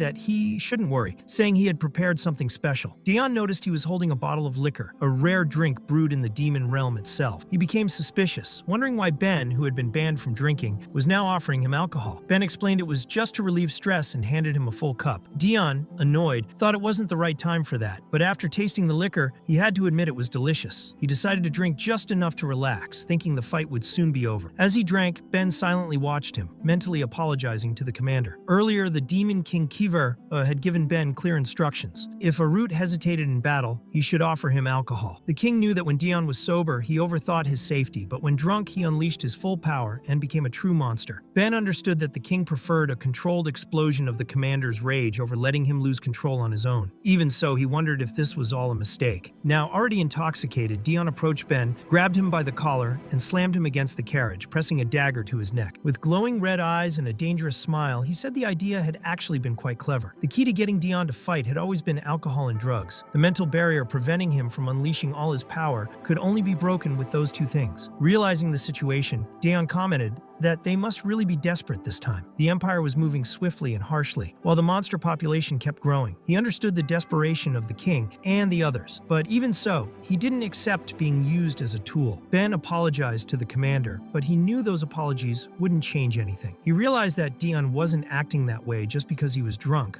but because he was genuinely angry. Dion asked if Ben was only pretending to care about his well-being, reminding him that he was his personal doctor. Even so, he said he had never had high expectations of anyone. Ben lowered his head, acknowledging that the commander was right. He was Dion's private doctor, not the king's. Just as he tried to apologize again, a monster suddenly appeared, leaping toward the commander. Dion, however, looked at the creature as if it were nothing. He was already tired of fighting just to survive and of being manipulated by everyone. In a single swift strike, he sliced the monster in half with ease. He thought that from that moment on, he would control his own fate and decide for himself when to act. He then ordered a visual call with the Demon King Kiver, saying he wanted to speak with him immediately. Ben tried to warn him that the use of magic was forbidden, but he obeyed anyway, knowing it could be considered treason. When the connection was established, the king asked what was happening since magic could only be used in life or death situations. Ben explained that there were far more monsters than expected. Kaver, analyzing the situation, confirmed that the numbers were indeed high and asked if Dion could hold out for 15 minutes until reinforcements arrived. Dion replied that he would try, and the king remarked that he was probably furious. Dion thought that he had never fought for so long before, but if he were the type to think rationally during combat, he wouldn't have survived the 8-year war. He charged fearlessly at the first monster, plunging both daggers into the creature's neck. It barely had time to react, unable to hit him. Even while wounded, and despite Ben's concern, Dion kept fighting, reminding himself that his true specialty wasn't killing, but instilling fear. The creatures began to retreat, frozen by the massacre. Dion knew that their survival instinct would soon kick in, but if it didn't, he would kill them all himself. With the support of Devilania and Ben, he ordered traps to be set along the monster's path and thought that he'd kill as many as possible right there. While he was exterminating the creatures, the others watched in confusion, unable to understand what was happening. Fear had already taken hold of them, and they began to retreat, which made setting the traps easier. Devilania reported that they had been contained, but the trap wouldn't hold for long, and she asked what Dion planned to do. It was explained that the fish-shaped barrier had been designed to prevent the monsters from escaping by restricting their mobility. Meanwhile, Ben treated Dion's wounds, applying a temporary tourniquet to his arm. Suddenly, Dion crossed the trap, entering the area with the monsters. Devilania, startled, asked where he was going. With untrained eyes, he shouldn't be able to see the trap, but Dion claimed he'd manage. Moving with precision, he dodged the invisible wires as if he already knew where they were and began slaughtering every creature in his path. The remaining monsters, not scared enough to flee, advanced on him but ended up getting caught in the traps that shredded their bodies. Devilania watched in disbelief, wondering how he could see the wires. Amid the bloodshed, Dion moved like a raging psychopath, completely immersed in the fight. The moonlight reflected on the trap's wires, revealing them to his eyes, and he used that to his advantage. In a brutal move, he kicked the next creature, which was sliced to pieces by the glowing wires before him. Dion thought about how he had avoided going outside his entire life due to his aversion to light and heat. That isolation had made him comfortable in the darkness. He had an extreme sensitivity to light, but now that proved to be an advantage. He found it ironic and thought that, in a way, he could call it luck. The creatures in front of him were becoming increasingly terrified. Devilania commented that the tables had turned, as the monsters were now so frightened by the trap that they weren't even attacking anymore. However, Ben noticed that many still remained and thought things might not end well. Dion was already exhausted, reaching his limit. He dropped one of his daggers and coughed up blood, but when Ben tried to approach, he stopped him. He said he knew exactly what would happen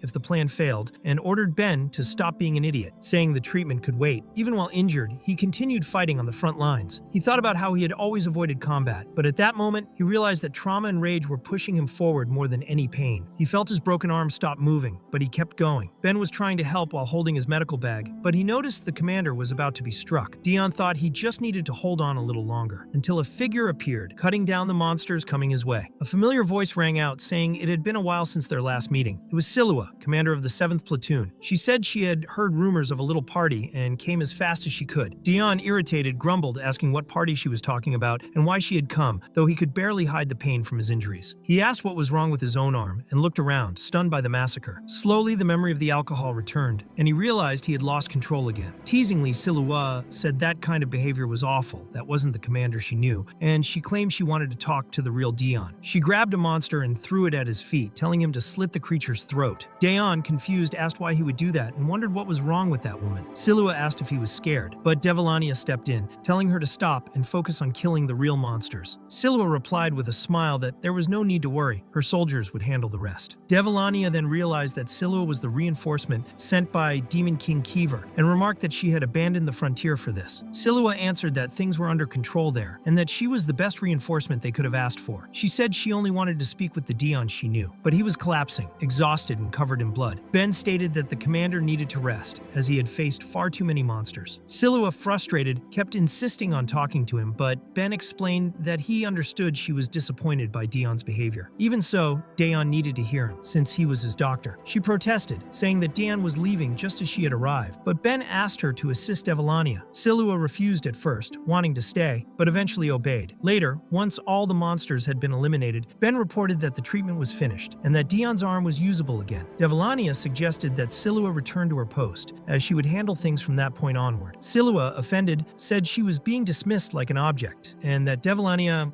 could be a bit more polite. Devilania explained that it was for her own good, since they were heading to the second city, and they knew who was in charge of defending it. Silua confirmed with a dark expression and said yes, it was that damned commander from the 10th Platoon. She added that she would rather die than see him again. Before leaving, she bowed to Demon Arut and departed. Watching her leave, Dion thought that the commander of the 10th Platoon was Gisatel, and wondered why Silua hated him so much. Sometime later, Dion ended up meeting Gisatel in person and remembered why he was so detestable. A grand celebration was taking place to welcome Demon Arut, who was now seated on a throne. The atmosphere was festive, but Dion felt uncomfortable, nervous, and even sweating cold. Gisatel asked what he thought of the warm reception and stated that it it was surely better than anything any human kingdom could offer. Daeon felt like a fool, humiliated in front of everyone. Tel, noticing his discomfort, mocked him, asking if he had a headache from the height of the throne or if something was bothering him. Daeon thought, yes, something was definitely bothering him. That damn man standing right in front of him. In that instant, he understood Silua's hatred. Tel stepped closer and said that if there was a problem, they could solve it right there. But just then, Ben burst in, shoving Tel aside and asking if Daeon was experiencing a headache. Everyone present watched the scene in silence and soon realized who he was. The commander of the Zeroth platoon, the feared commander of Zeroth. People used to say that anyone who stepped onto that pedestal looked ridiculous, but Demon Arut never looked ridiculous. He made it work. The lack of information about him had sparked countless rumors and speculation. Everyone wondered why he had become a commander despite being human, and why the Demon King treated him so well. They also wanted to know how he had been so well accepted by the other commanders, and, given his rank, how powerful he really was. Many believe that Arit was the second strongest being in the demon realm, second only to the king himself. Meanwhile, Tel asked if Daeon had said anything. Daeon simply told him to clean the place.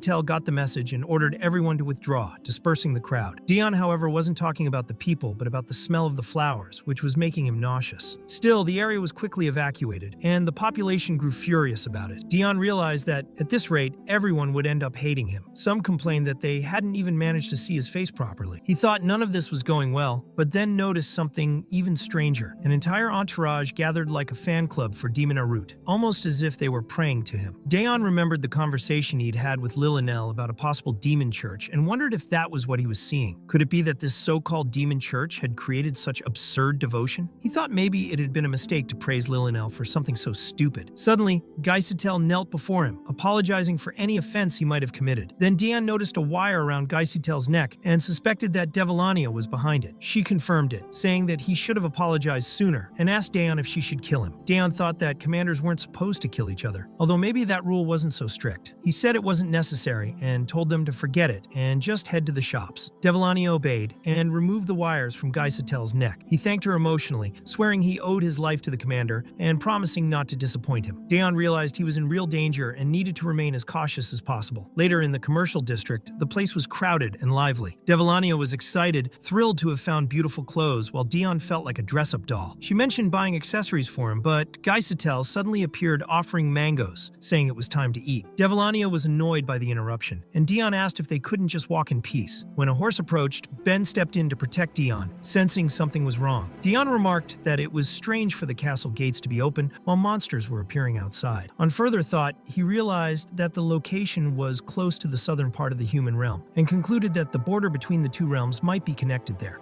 Tel was surprised and asked how he knew that, and Daeon figured he had guessed correctly. The group passed through a region infested with monsters, fighting their way forward. After the battle, Tel led them, and they indeed found a border connecting the demon realm to the human realm. The difference between the skies of the two kingdoms was clearly visible, a magical barrier separating the worlds. Ben asked why Tel had kept this a secret, and he explained that demons rarely had the chance to visit the human realm, so he wanted to enjoy it for a while. Still, he had taken precautions to prevent monsters from crossing. Daeon thought at least that part had been fulfilled. Even though there had been a massacre, the southern region of the human realm no longer belonged to the Empire, so there was no immediate reason for panic, although it was still human territory. He said they needed to report the case to the Demon King, and Tel agreed. Even so, Daeon stated that he would verify everything personally before sending a report, because he needed to be sure the border really connected to the southern region and not the Empire. They crossed the border. Meanwhile, in a small southern kingdom, guards reported that people covered in blood were approaching, looking like demons. The messenger said they would call a doctor for the king immediately, but the king calmly replied that he didn't need a doctor for this. The king thought he had already heard about the emergence of the border between the demon realm and his own, but had ignored it at the time since no major incidents had occurred. Now, however, the situation was different. He reflected that dealing with the wild attacks from the Empire was already stressful enough, and he couldn't afford to have problems with the demon realm as well. The messenger then said there was an even bigger problem. The king asked if anything could possibly be worse, and the messenger explained that the commander of the second platoon, Devilania, and another commander were passing through the region. They suspected that the other was the commander of the Zeroth platoon. Upon hearing this, the king was thrown into a state of panic, asking what that man was doing there. The atmosphere grew tense as he paused for a few seconds before saying that this couldn't be happening. He stated that no matter what it took, they would do everything in their power to hide the fact that the commander of the Zeroth platoon was present. Meanwhile, Dion, Ben, and Devalania walked under the scorching sun of the human realm. Ben remarked that the heat was intense and told Dion to cover himself. Dion realized the sun truly was too strong and wondered why the two of them had insisted on coming with him. Devalania asked where they were headed now, and Dion replied that he was looking for an area inhabited by humans, but more isolated, where they could learn about the everyday lives of the people. He thought maybe he should have come alone, but acknowledged that Devalania, being more familiar with the human realm, might prove useful. As they talked, Ben became alert upon seeing a group of humans approaching. They were guards, who apologized for the intrusion and said they had come to thank the supposed mercenaries who had stopped the monsters from crossing the border. They offered a small reward and new cloaks, since the three were covered in monster blood. Dion realized that, indeed, his clothes were stained and thought those cloaks would be useful to hide his demonic origin. The humans trembled with fear as they handed over the money, which didn't surprise him. Even if they had seen demons before, it was rare to see one actually cross the border. He thought the Emperor had never mentioned this connection between realms, which meant the Empire probably didn't know about it. If they were to find out in the middle of a war, it would be a disaster. Dion let out a low chuckle, finding it ironic that these humans, believing they were helping mercenaries, were actually doing him a favor. The messengers glanced at each other, frightened by the psychotic smile and threatening aura emanating from him. Still, they wished the group a safe journey and retreated quickly. Watching them go, Dion thought the reward had been more generous than expected, and that everything was going smoothly. Meanwhile, the terrified humans thought that, compared to other demons, Dion seemed frighteningly calm and clean, with a sinister presence that revealed who he truly was. They realized they had just encountered the commander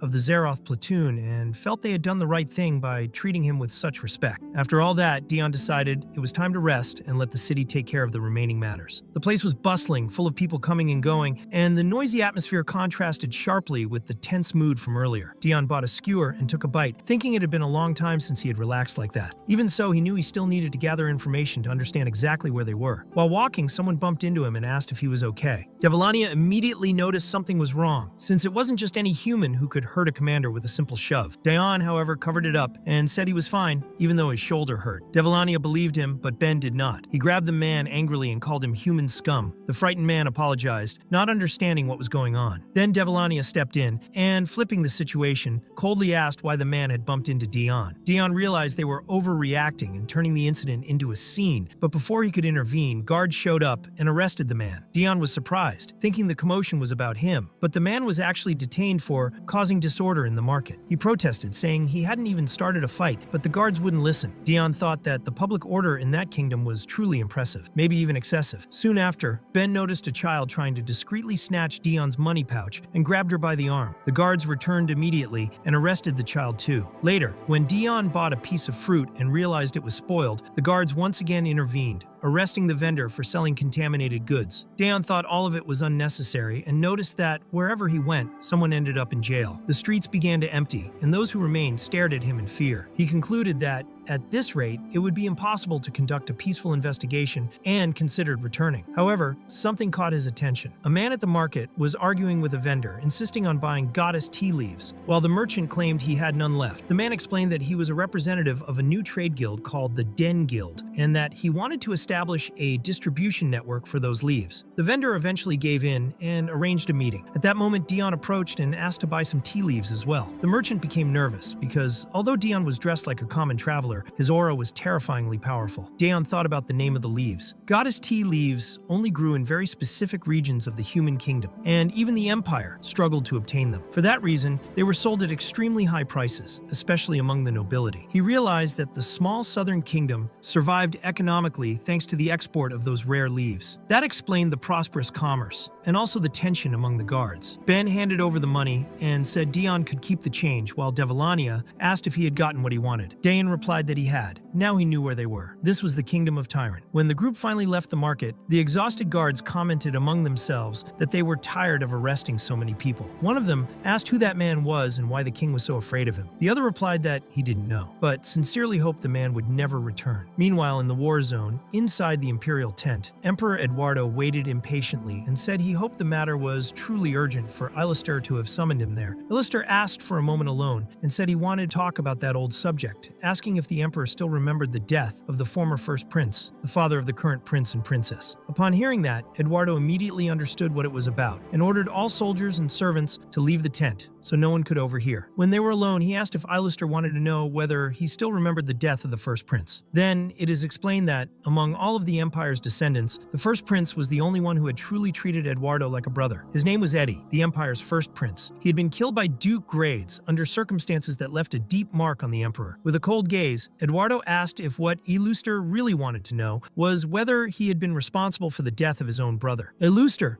maintaining a serious expression, answered that yes, the emperor already knew exactly what the true topic of that conversation was. It wasn't until after Duke Gratis and his family were annihilated for assassinating the prince that Eduardo discovered Iluster had been behind it all. He couldn't do anything but temporarily cover up the crime due to the nobles' uprising, hoping the criminal would confess before the emperor. Iluster himself told how he got rid of the first prince. Everything he did was to reach the highest position of power. Iluster explained that all the princes and princesses would fight for the throne if the legitimate heir, the first prince, was out of the way. That's why he decided to put someone he could control on the throne, believing that the ninth prince, whose presence was nearly insignificant, would be the one to actually change everything. Eduardo thought that's how Iluster ended up becoming a duke. That's how it all began. Eduardo remembered his brother's words, who promised to return and said it wouldn't take long. That's why he left Euphios and Alitaia under his care. But at that moment, Eduardo felt that something was wrong. He thought he should have stopped his brother from leaving, should have held him back so he wouldn't go and end up that way. He should never have let him go. When he learned of his brother's death, Eduardo realized he should have investigated instead of simply drawing his sword. However, rumors that spread said the other brothers had assassinated the firstborn to take the throne. That's when Eduardo unsheathed his sword and killed them all. Now, he was tired, deeply exhausted. Iluster mentioned the prince's assassination, the manipulation of the Church of Redemption, and also Dion Hart's involvement in the 8-Year War. Eduardo already knew that Iluster had been behind everything from the start. Dion's mother, upon learning he was going to war, was completely devastated. She knew Dion was fragile, that he wasn't fit to fight like Cruel was, and she had already lost her first son to the war as well. Dion's father tried to see him one last time before his departure, but the guard informed him that the emperor was unavailable. While the mother begged for a chance to see him, Iluster passed by, observing the scene he himself had caused. It was Alistair who ordered the correction request document to be burned. He also recruited Cruel Har, and he was the one who forged and hid the documents. That's why it was natural that Eduardo never knew Dion Hart had been drafted by mistake, at least at first, because when he discovered the truth after the war ended, he simply watched in silence as Dion Hart murdered his own family. If Eduardo had known the truth from the beginning, his reaction would have been completely different. Even so, he asked if the Duke wanted to die that badly, but Iluster replied that Eduardo couldn't kill him. If he attacked without proper justification, his honor would be destroyed, and his reputation as a cruel and incompetent emperor would spread even more. He'd be known as a ridiculous tyrant. Eduardo stated that he wasn't afraid of disgrace, as that was part of an emperor's duty, but Iluster insisted that, in this case, the authority of the royal family and its heirs would fall into complete ruin. He asked if Eduardo really wanted Alitaia and Euphios to be harmed because of him. Besides that, Eduardo himself had pretended not to know anything all this time, which made him complicit in the crime. Eduardo then accepted. He said that fine, for now he would wait for the right moment, the moment he could kill the Duke with his own hands. The emperor was still alive only because Iluster couldn't die yet. He was persistent in reaching his goals, but now, he wouldn't rest until he gave the Duke the worst possible death. Iluster knew the emperor would only keep living until that purpose was fulfilled. That's why he decided to see him in person. Furthermore, he had influenced the revolutionary army, and everything was going according to plan. Later, Eduardo, riding alone, was being chased by assassins from the revolutionary army itself. He was completely surrounded. Meanwhile, Daniel, the leader of the revolutionary army, was visiting his mother, who had heard news about his return after the mission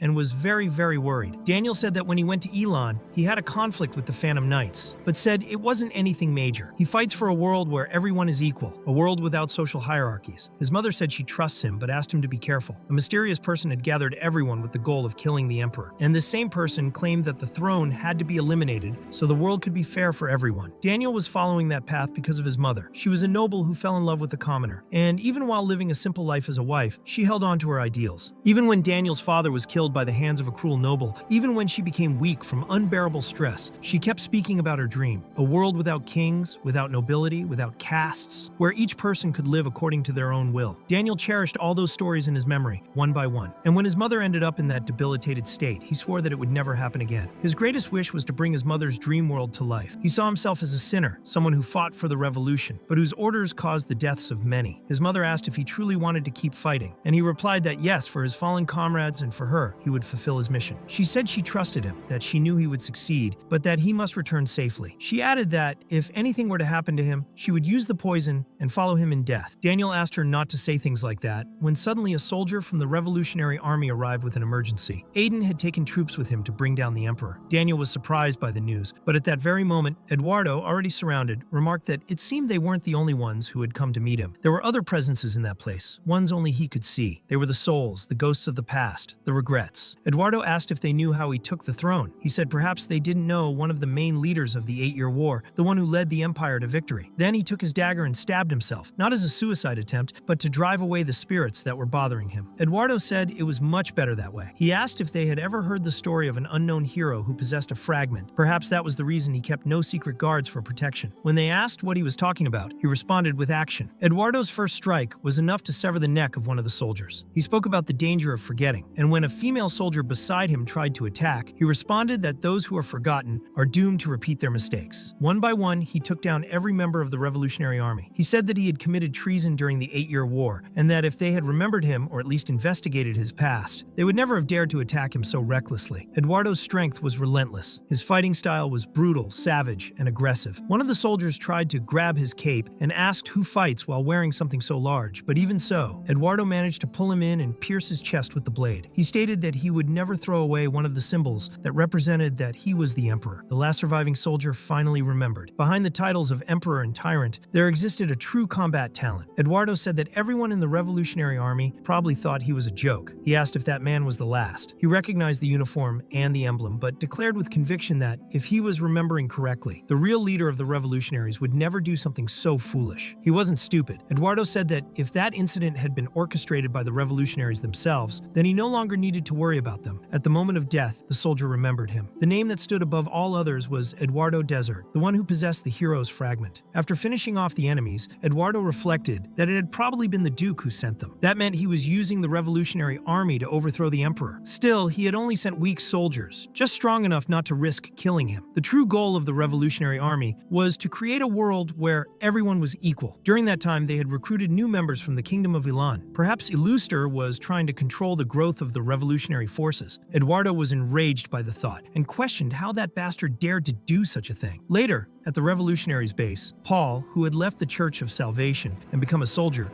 was present when the report was delivered to Daniel. One of the revolutionary soldiers had died. They needed to pause their plans due to a lack of manpower. Daniel was dissatisfied, questioning what they had been thinking when they tried to take down the emperor that way. He thanked them for the report and said that although they had finally replenished their troops, they were now back to square one. Aiden had opposed postponing the grand operation, but Daniel knew he wasn't the type to act rashly. He thought someone must be behind all of it. Paul remarked that the emperor was on the battlefield and that there was no way anyone could discover his itinerary. So how did Aiden know exactly where he would be at that moment? Daniel considered that only someone with a lot of authority could have access to that kind of information. Then he remembered seeing Aiden talking to Salen, and he knew Salen had a strong connection with the Duke. That raised the possibility that they were behind the encounter between the Revolutionary Army and the Emperor. When Eduardo returned alone, everyone was suspicious, especially because he was covered in blood. They asked if he had been ambushed. Eduardo replied that if he were meant to die, then that would have been his fate. The Chancellor was incredulous at the response and asked how he could say such a thing. Eduardo simply said it was a joke and teased the Chancellor, asking how he couldn't tell the difference between a joke and the truth. Later, Eduardo reflected on the past. He asked himself if he still remembered it. One of his sisters dreamed of turning that nation into a prosperous land. One of his brothers wanted to make the kingdom a power that no one could look down on, building an empire. Another brother wished to unite the entire continent. They had so many dreams and spent days discussing the future. But because of what he did, none of them would ever be able to fulfill their own desires. Now, Eduardo felt it was his responsibility to fulfill what they could not. He knew he couldn't turn back from the path he had chosen. Because of that, he had to carry a heavy burden. And precisely because of that burden, he could never accept a pointless death like that. The Chancellor noticed that Eduardo's left hand still hadn't healed, which meant he was reopening the wound repeatedly. Even so, he told His Majesty that having a sense of responsibility was great, but he also needed to consider his own safety. Eduardo, in turn, said bluntly that he didn't value his own body much. So if he ended up dying, he hoped they wouldn't waste military resources trying to recover a piece of flesh. Despite that, he reassured the Chancellor, explaining that, thanks to a certain person, he didn't intend to die anytime soon. Meanwhile, in the Demon Kingdom, a new demon had filled the seat of 9th Commander. His name was Trover. He claimed his specialty was magic, but in truth, he used his own body, which had been trained to the extreme. Several others were present watching that training session, including Isildi, Jakar, Devalania, and of course Dion. The latter couldn't understand why that man shouted the names of spells if he wasn't even using magic. Still, that wasn't even the main issue. Dion didn't know why he had to stay there and wondered how he had ended up in that situation. As soon as he returned to the Demon King's castle, Trover asked for a training match. Dion managed to refuse by using his fatigue as an excuse. Even so, Trover asked Dion to be the judge of the match. The opponent would be Dernovan, who seemed more focused on his commander than on the duel itself. He was completely in love with her and said he would dedicate the victory to her. The commander firmly affirmed in response. Trover, impatient, muttered a curse and told them to start the duel already, and Dion began the match. However, Dion wasn't sure what he should say to start a duel in the Demon Kingdom. He thought of saying something like, "Do your best," but figured that would sound odd to demons. In the end, he chose to simply say not to kill each other. That created a tense and awkward atmosphere, and he wondered if he had said something highly inappropriate. Maybe it was appropriate, considering they were dealing with demons. Beside Dion was Myers, the 12th commander. Dion had already heard that he was a quiet man, but his silence was especially heavy. He truly had the presence of a commander. Dion asked if he wanted to say something, but Myers looked visibly uncomfortable and hid behind his vice, asking Dahar to speak for him. Seeing his commander practically trembling, introduced himself as the vice and said he would speak on his behalf. Dahar mimicked Myers' posture and with great enthusiasm said that it had been very impressive when Dion told them not to kill each other. He commented that the duel would only end when someone was truly incapable of continuing to fight. According to him, there had never been a commander with a heart as cold as Dion's, and that was the message. Dion was left speechless by all of it. Isilda remarked that everything had become much more interesting thanks to Lord Aruchi, but still believed that the fight wouldn't be decided so quickly. Jakar observed that considering Dernovan had received a proposal to become the 9th commander before Trover himself, they were probably at the same level. Devalania commented that she had heard rumors that the number of rejections for the commander position was unusually high. This time, even Eddie declined the role, preferring to remain as Dion's vice. Despite everything, Trover had only been the third option to take the post of 9th commander. OL stated that it was obvious Dernovan would refuse, as they couldn't bear to be apart due to the immense love they felt for one another. Isilda was shocked by the comment, and Dion hadn't even noticed that OL was already there. She, in turn, asked the great demon Aruchi if it was true that a baby could be made when two people love each other. Dion reflected on that and wondered if she wanted to have a child. However, he also believed that demons couldn't have children. OL said she had heard that such children were called blessings. Dion grew a bit somber upon hearing that. Meanwhile, Trover used his powerful spell called Meteorio, which consisted of tearing a chunk of stone from the ground and hurling it at the enemy. Despite the name, it definitely wasn't magic. Someone commented that it wasn't magic, but Dion was lost in his own thoughts. He wondered if she truly believed that children were a blessing. If children were considered a blessing, then what would he be? Some kind of curse, perhaps just a worm. Everyone around became tense upon seeing Dion's state. Only OL kept talking, unaware of how he was feeling. Isilda asked her to be quiet, and Lillinell wondered why he had suddenly become like that. Maybe the fight wasn't interesting enough for him. Trying to distract him, she asked if he knew that Trover used to use magic. Dion wanted to know why he wasn't using it now. Lillinell explained that Trover had completely lost his mana. Mana, essential for casting magic, could not be recovered once depleted. She was sure he knew how to control it, but his personality, which prioritized fun above all else, led him to exhaust all his magical energy. Dion asked if that meant the 9th commander could no longer use magic for the rest of his life. She replied that he no longer had access to the ultimate source for it, the power of the Demon King, which is what forms the physical bodies of his descendants. Since they were children of the Demon King, their bodies contained this powerful energy. By using this hereditary mana, it would be possible to cast magic again. Dion thought that meant putting one's life at risk just to regain the ability to use mana. Even so, Trover had used such a precious resource just for fun. He was a complete lunatic. Meanwhile, Trover complained that the damn wolf only knew how to dodge. Already sweating, Dernovan asked if he wasn't going to stop. Trover replied that of course not, and used his lethal strike, so powerful it destroyed part of the arena floor. A massive piece of stone flew straight toward Dion, but Eddie protected him, asking if he was okay. Eddie shattered the rock with ease, as if it were nothing. That impressed Dion, but he soon thought that his damn body had reacted on its own again. He was coughing up blood again. Additionally, he felt he was about to interrupt the duel because of himself. Trover, terrified, said that Lord Aruchi was going to kill him. Dernovan commented that he was brave for having attacked Dion, but Trover insisted it had been an accident. Eddie knelt down and apologized for him, saying he hadn't imagined the environment would be so bad for Dion due to the dust. He also hadn't expected someone to be stupid enough to attack him. Trover, of course, remained terrified. Dion told Eddie that it was fine. He just needed to rest. He asked for the duel to be considered a draw and suggested they continue it another day. As he walked away, Dr. Ben commented that his necklace had reacted and asked if he was okay. Later,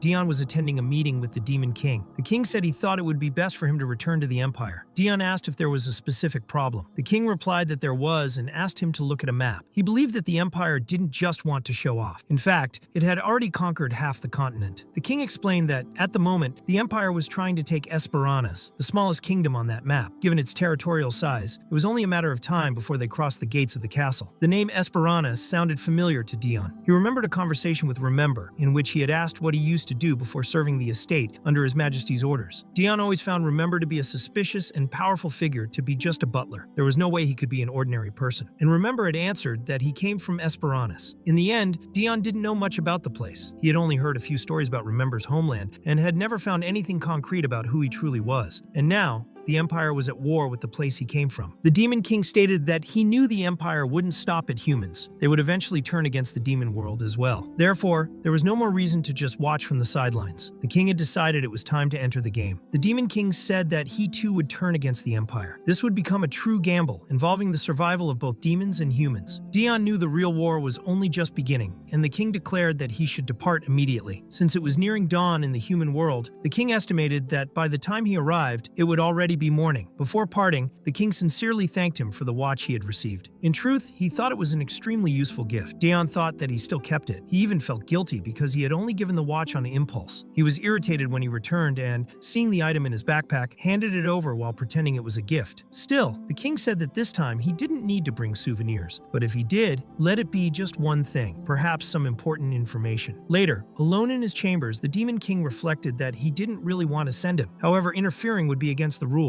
After all, this was the war between him and Eduardo for possession of the prize known as Daon Heart. The only rule established was clear. If anyone tried to steal or kill him, they would be considered a coward and would automatically lose. The king declared to himself that he would follow the rules because he didn't want that fun game to come to an end. Even so, he knew he needed to be careful when using Heart again. He was extremely useful, but also a very dangerous card. As he prepared to depart, Dion reflected on the war. He was certain the time would come when he would have to fight for real. He recalled his childhood, when he endured the hell of the 8-year war. Amid those memories, the image of someone approaching surfaced, saying he was there vomiting blood and questioning whether he was truly a soldier. Dion had responded by telling the person to leave or he would kill them, but the other insisted, saying that in battle, the weakest were always the first targets. He should swallow that blood or shove it back down by force. It was best to hide that he was sick. Back in the present, Eddie asked if he was okay, if he was feeling unwell again. Dion replied no, he was fine. In fact, he had just remembered that child. Today, he no longer needed to hide his condition, since everyone knew about it. Even so, that old advice had helped him a lot at the time. Meanwhile, a small plant was discreetly watching him. When it saw his bag open, it quietly slipped inside. Later, already on the road riding a horse, Dion didn't even notice the plant had hidden there. The one responsible for this was Hien, who had asked the plant Gweg to take care of Lord Aruchi for her. The little plant, determined, was fulfilling that mission exactly as instructed. The next morning, already in the human realm, Remember greeted Dion happily, saying he was glad to see him return safely. Dion thanked him for always taking care of the house. Remember replied that he was only fulfilling his duty, but asked why he hadn't left his backpack with the servants. Dion said there was something important inside, so he would take care of it himself. There was one person, or rather, one creature, he could never entrust to others. It was the damn plant, which he only discovered inside once he had already arrived in the human world. He didn't know when it had snuck into the backpack, but it would be a disaster if anyone saw it. The moment the plant let out a loud gwag, Dion nearly spat out his coffee. Remember asked if he was all right and suggested he rest after the exhausting journey. Dion said he was fine and, trying to cover up, remarked that the tea this time had a very pleasant aroma. Remember explained that Dan had brought some leaves the last time and that the group of merchants he had formed was now selling that kind of tea.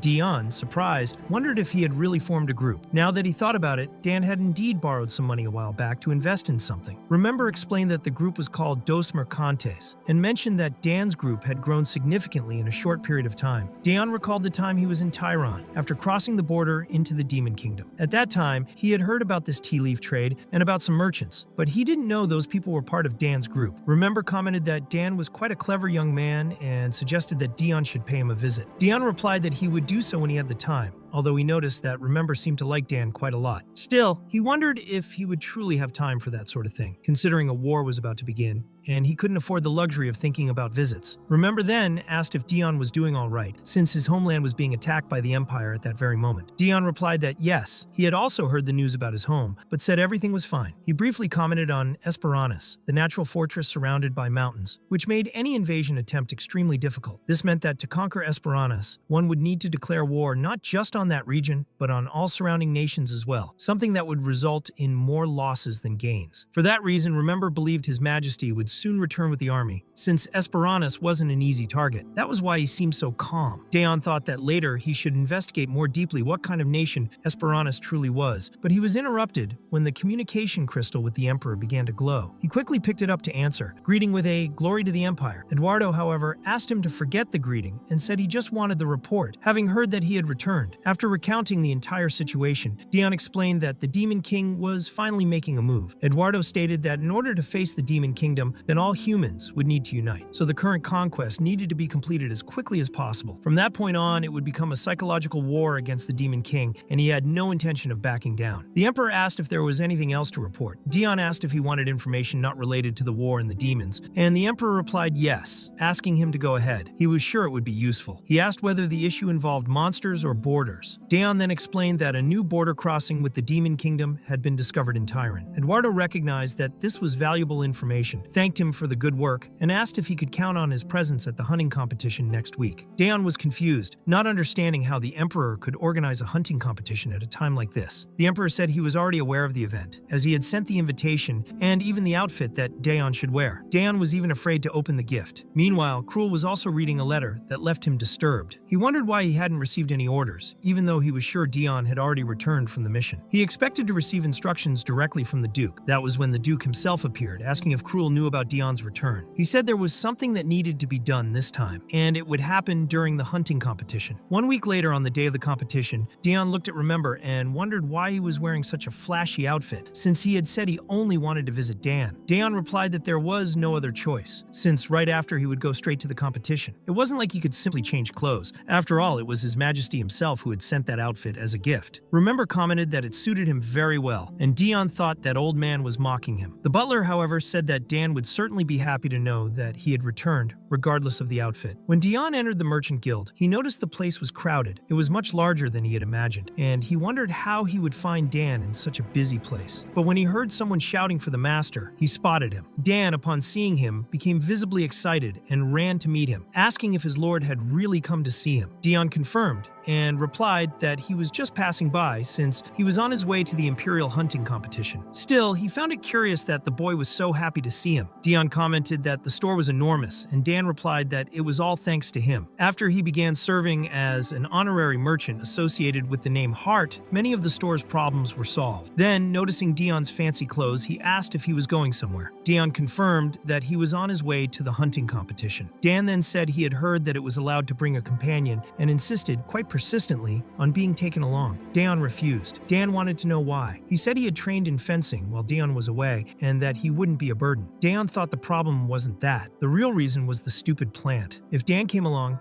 Daon wouldn't be able to get rid of it. He had already tried to kill it with a knife, fire, and even by throwing it from high places. But the plant just wouldn't die. The competition might be his last chance to get rid of that problem, and everything would be harder with someone by his side. Remember, however, suggested that maybe it was time to trust the boy. He observed that Dan had really made an effort and trained to be by Dion's side. Daon replied that that wasn't the issue. He simply didn't want to. But looking at that charismatic old man and the boy full of hope, he eventually gave in. Later, the three of them arrived together at the hunting competition. Dion thought he was finished. He had no idea how he was going to get rid of that plant now. If he left it in the backpack, it would surely escape. He decided to deal with it after the competition. The plant was a problem, but the competition was an even bigger one. The moment Dion stepped out of the carriage, he noticed that everyone was staring at him in shock. He tried to understand if he had done something wrong until he realized that Dan was holding his hand. When Dion pulled his hand away, Dan asked if there was a problem. Dion thought yes, there were many. That scene looked like a lady being helped down, and seeing a grown man descend like that was clearly an insult. Dan had probably offered his hand because he knew about his weakened condition due to the curse, but that was ignorance, and this kind of ignorance was a sin. Dion thought that Dan hadn't just mocked him, but also insulted the honor of a hero. Even if he was gracious, he couldn't forgive that so easily. But in the end, he acknowledged that Dan was only trying to help and thanked him for the gesture. telling him not to do it again. The assassin knights, observing the scene, commented that their commander was truly benevolent. The High Knights of Line were also impressed. Maybe they had been wrong to believe the rumors that he was a cruel person. Line, watching everything with pride, thought that this was the true grace of her lord. The way he forgave his subordinates was admirable. Dion thought he had almost caused a scandal. He hadn't realized how strange that might have looked since he was so used to how things worked in the demon realm. He knew that if he said anything to Dan, he would only end up embarrassing him, so he decided to just move on for now. Line approached and asked if he was feeling better after the long trip. Dan replied yes and said it had been a while since he last saw her. The assassin knights, in turn, asked about the bag he was carrying and if he wanted them to carry it for him. Dion firmly said no, not to touch the bag. Absolutely not. Don't even think about touching it. After making that clear, he asked where the others were. Line replied that there weren't many people around because Prince Elphidius had summoned some of them earlier. Naturally, Dion greeted the prince respectfully, and Elphidius commented that it had been a while since they last saw each other. He wanted to know if Dion was informed about the monster hunt. Dion confirmed that he was and said he had heard that the event was meant to contain the alarming increase in the number of monsters. He figured that was the official justification, but he knew the true intention was to reinforce the image that the Empire was so strong and stable it could afford to hold a hunting competition even in times of war. Elphidius admitted that, yes, there had indeed been a huge increase in monsters. That's why they decided to eliminate the most dangerous ones in the area before the competition, leaving only a few scattered around for the event itself. He also stated that he would like both the Assassin Knights and the High Knights to participate in the cleanup. He said he wouldn't force any group, but the help would be welcome. Dion replied that it wasn't a matter of wanting or not. Elphidius added that they were short on soldiers among the royal knights. Some had spent the night cleaning up the mess caused by the nobility themselves and now barely had any strength left. Dion thought that was a disguised insult and thanked him for the offer with the same tone of false courtesy, cheerfully handing over command of the Assassin Knights to the prince. Still, he wondered if the regent prince could really handle those bloodthirsty lunatics, but decided that it wasn't his problem. But even Elphidius was surprised, asking what he meant, since it was Dion himself who would lead the mission. And so, later on, they were all already deep into the hunt. Line's High Knights were well positioned, perfectly aligned. The Assassin Knights, on the other hand, attacked like wild beasts, covered in blood, tearing through monsters without hesitation. One of the High Knights watched with disgust, thinking the combat style was far too barbaric, imagining that their leader, Dion Hart himself, must fight in the same way. Dion thought it wasn't the first time he had been misjudged. He was used to that kind of interpretation. The most important thing was to get this over with and go home. He had already prepared for this kind of situation. His plan was simple: wilt and return. The Assassin Knights noticed he was getting excited, and when a monstrous hound charged at him, Dion dodged and saw the perfect chance to end it all. But Line appeared a moment later, outraged that the creature had dared to attack her lord. In the blink of an eye, she wiped out the entire horde of monsters. Dion thanked her, saying she was very skilled. Line replied that it was nothing, but he thought she had ruined everything. He didn't need help at that moment. The monsters were nearly gone. Now at this point, he would have to participate in the hunting competition, which was exactly what he wanted to avoid. Suddenly, the horse trembled hard, and Dion's bag fell. He wondered what had happened to the animal, until Dan approached, saying he had accidentally bumped into the horse because his foot had slipped in the mud. Dion looked at him and noticed a strange expression on his face. It didn't seem like a sincere excuse. Still, he accepted it, only telling him to be more careful next time. When he checked the bag, he found Gweg very irritated. Dion thought that damn thing was still alive. He locked her back inside the bag angrily, but Dan came closer, now with a darker expression, and asked why his lord never got angry. He said he had made several mistakes that day, but even so, Dion never lost his temper with him. Dan thought he had followed Dion Hart because he believed in his reputation as a disaster. He expected the commander's fury to match that title, but all he found was kindness and understanding. That wasn't a disaster. Dion thought the boy was intentionally trying to provoke his fury, but before he could think any further, a new wave of monsters appeared, and he took the opportunity to change the subject and jump into combat. Dan still insisted, asking if he was really the walking disaster everyone talked about. As he charged at the monsters, Dion thought that this time he really planned to get hurt. He just wanted to go home. When he saw the Minotaur, he realized that was the perfect opportunity. But once again, Line rushed ahead and killed the monster before Dion could. He thought he'd have to find another bastard, maybe that furious orc over there, but before he could move, the Assassin Knights killed him too. Dan was extremely irritated. He wondered why those bastards were trying so hard. He needed to kill at least one monster. When one of the wolves escaped from a knight, Dion saw the perfect opening. He immediately assumed his stance. One of the knights commented that he looked very ready, and another asked if he was really going to use that technique. They wondered why he was taking a simple monster hunt so seriously. Dion thought he would just end this quickly and go straight home. But before Dion could act, the Assassin Knights jumped on him to stop him. They said he couldn't get hurt. Dion was furious and demanded to know what they were doing. One of them replied that he was about to use a dangerous move. Everyone knew about the skill he kept hidden, the one that allowed him to exceed the limits of the human body, increasing his speed and strength on the battlefield battlefield to the point of becoming the fastest and strongest among humans. However, in return, his body would suffer severe damage. It was thanks to that ability that Dion had survived the 8-year war. One of the knights begged him to take care of his own body. Dion just wanted to suffer a minor injury, nothing serious. That only made him more frustrated with all the commotion. At that moment, a high knight appeared. He observed the entire scene, with blood flying everywhere and desperate knights, and announced that they should return to the arena as the subjugation competition was over. Dion asked if it was really finished, and the knight confirmed, saying they still needed to leave a few monsters for the main event. He asked if Dion still wanted more blood after all that, and thought that man was truly terrifying. Everyone was incredibly lucky to have Dion hard on their side, but Dan was watching all of it with a sinister look in his eyes. Later, Dion was resting with Gweg, wondering if he really needed to be part of all this. Ever since the Emperor had mentioned the hunting competition, he had assumed there would be some important conversation, probably something related to the war. But he hated wars. He didn't want to be part of any more, especially if they involved the demon realm. Gweg kept screaming beside him,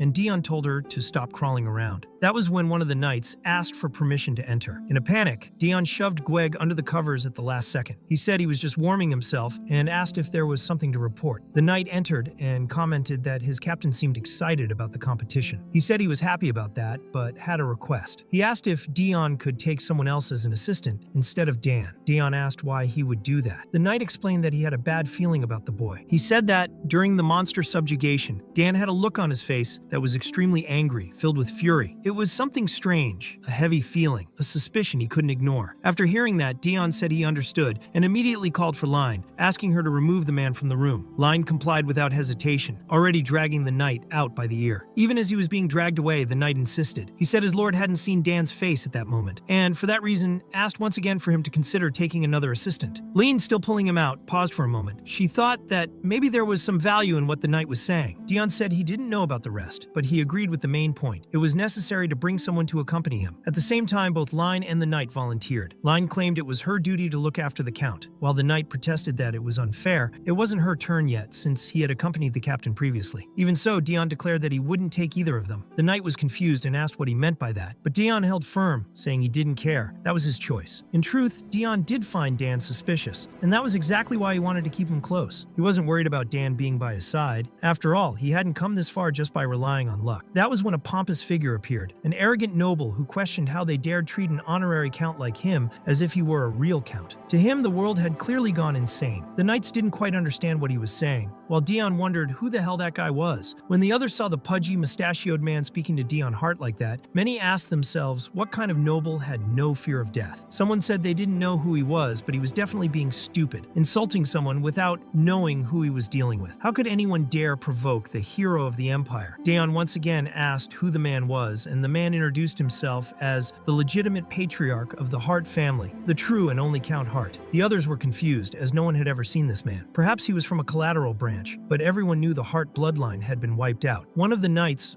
was outraged by the man's audacity, but Dion considered that a collateral branch could indeed exist. He had once heard that Cruel had refused the offer to become a count, so perhaps some random descendant had taken up the title of family patriarch. Dion approached with an ironic smile, congratulated the new count, and wished him all the best, but deep down, he thought it wouldn't be long before the Hart family disappeared completely from history. He was so satisfied with the situation that he almost regretted seeing his family reach this point. To him, it was obvious that greedy relatives had chosen some random fool to act as a pawn in that position, and even so, he felt it would have been better if the entire bloodline had been wiped out. Shortly after, Elphidius asked if everyone was gathered. He thanked each person for being there, and expressed his wish that everyone would enjoy the moment without any accidents, then announced the beginning of the hunting competition. It was explained that there was a tradition in the Empire where loved ones would give small ribbon ties to warriors before their journeys as a symbol of support, and friends and family would often shower the chosen ones with handkerchiefs. One of the participants received a loving gift from a young lady and promised to return victorious. Dayon, on the other hand, didn't receive a single ribbon, which bothered him a little, though he tried to hide it. One of the assassin knights noticed and asked if he actually wanted a handkerchief, saying he could get one immediately. But Dion instantly refused, irritated, saying he didn't want that crap. One of the knights was receiving a little handkerchief from his younger sister, and that made Line remember her own childhood. She too had once given a handkerchief to her older brother before he went off to war. Line explained that, at the time, her parents had forbidden her from volunteering, even though she was skilled with the sword and in far better health than her brother. She had been extremely anxious watching her fragile brother head into battle and decided she couldn't bear to live through that again. That's how she became a knight. Now, her parents couldn't say no to her anymore. Daeon thought that gesture was very beautiful, and it reminded him of a story he knew, although that one had ended very differently. Then, he set off for the hunting competition. Meanwhile, Cruel and Daniel had already finished their preparations. They had gathered weapons and assassins with the goal of executing Daeon Hart, confident that he would never be able to defeat all of them. Daniel stated that this was the perfect opportunity to kill him, and Cruel recalled a conversation he'd had with Duke Illuster, who had guaranteed archers and assassins infiltrated among the participants of the hunting competition. Even if they failed, the Duke trusted that Cruel would finish the job. Daeon Hart hated crowded places, and if it were possible to lure him with monster tracks to some isolated location, they could surround him. Cruel thought the Duke really knew Daeon well, unlike Daeon, who knew nothing about the Duke. Unaware of everything, he participated in the competition as usual, just as Cruel had predicted. Later, Daeon was walking alone without a horse, and someone asked why. Dan wanted to know if they were being followed. Daeon had reached a deserted area and decided to pretend he was hunting monsters, just to get rid of that crazy plant. That's why he was looking for a secluded place. At that moment, the enemies attempted to execute him. Dan managed to dodge the first arrows, but soon after, more came and nearly struck them. Daeon reacted quickly enough to dodge and still save Dan at the same time. Irritated, he wondered why those bastards never gave up. The Revolutionary Army advanced to kill Daeon Hart, who began blocking the attacks with his small dagger. He thought he should have listened to Cleater when he told him to bring more guards. Even so, with just his dagger, Daeon began killing the assassins, wondering why he always ended up doing all the work himself. He remembered that distant, fat, useless cousin, who was absolutely good for nothing. Meanwhile, Dan, who had barely learned fencing, had to dodge and survive in the middle of the chaos. Daeon ended up surrounded, and a rain of arrows came his way. At the last moment, the one who saved him was Cruel, who obviously didn't want to see him die. Daeon recognized the man, even with the cloak, and demanded to know what it all meant. But before any explanation could be given, Gweg intervened in the fight. She grew monstrously and began massacring the assassins threatening Daeon's life, creating a true bloodbath all by herself. When Gweg saw Daeon, she gently waved at him. Daeon thought she should stop that. As kind as it was to eliminate the enemies, he felt he was in even more danger now. When the knights approached, they said they had never seen a monster like that. The fat nobleman said the monster had come out of Daeon Hart's suitcase and killed all the assassins, concluding that he must be controlling the creature.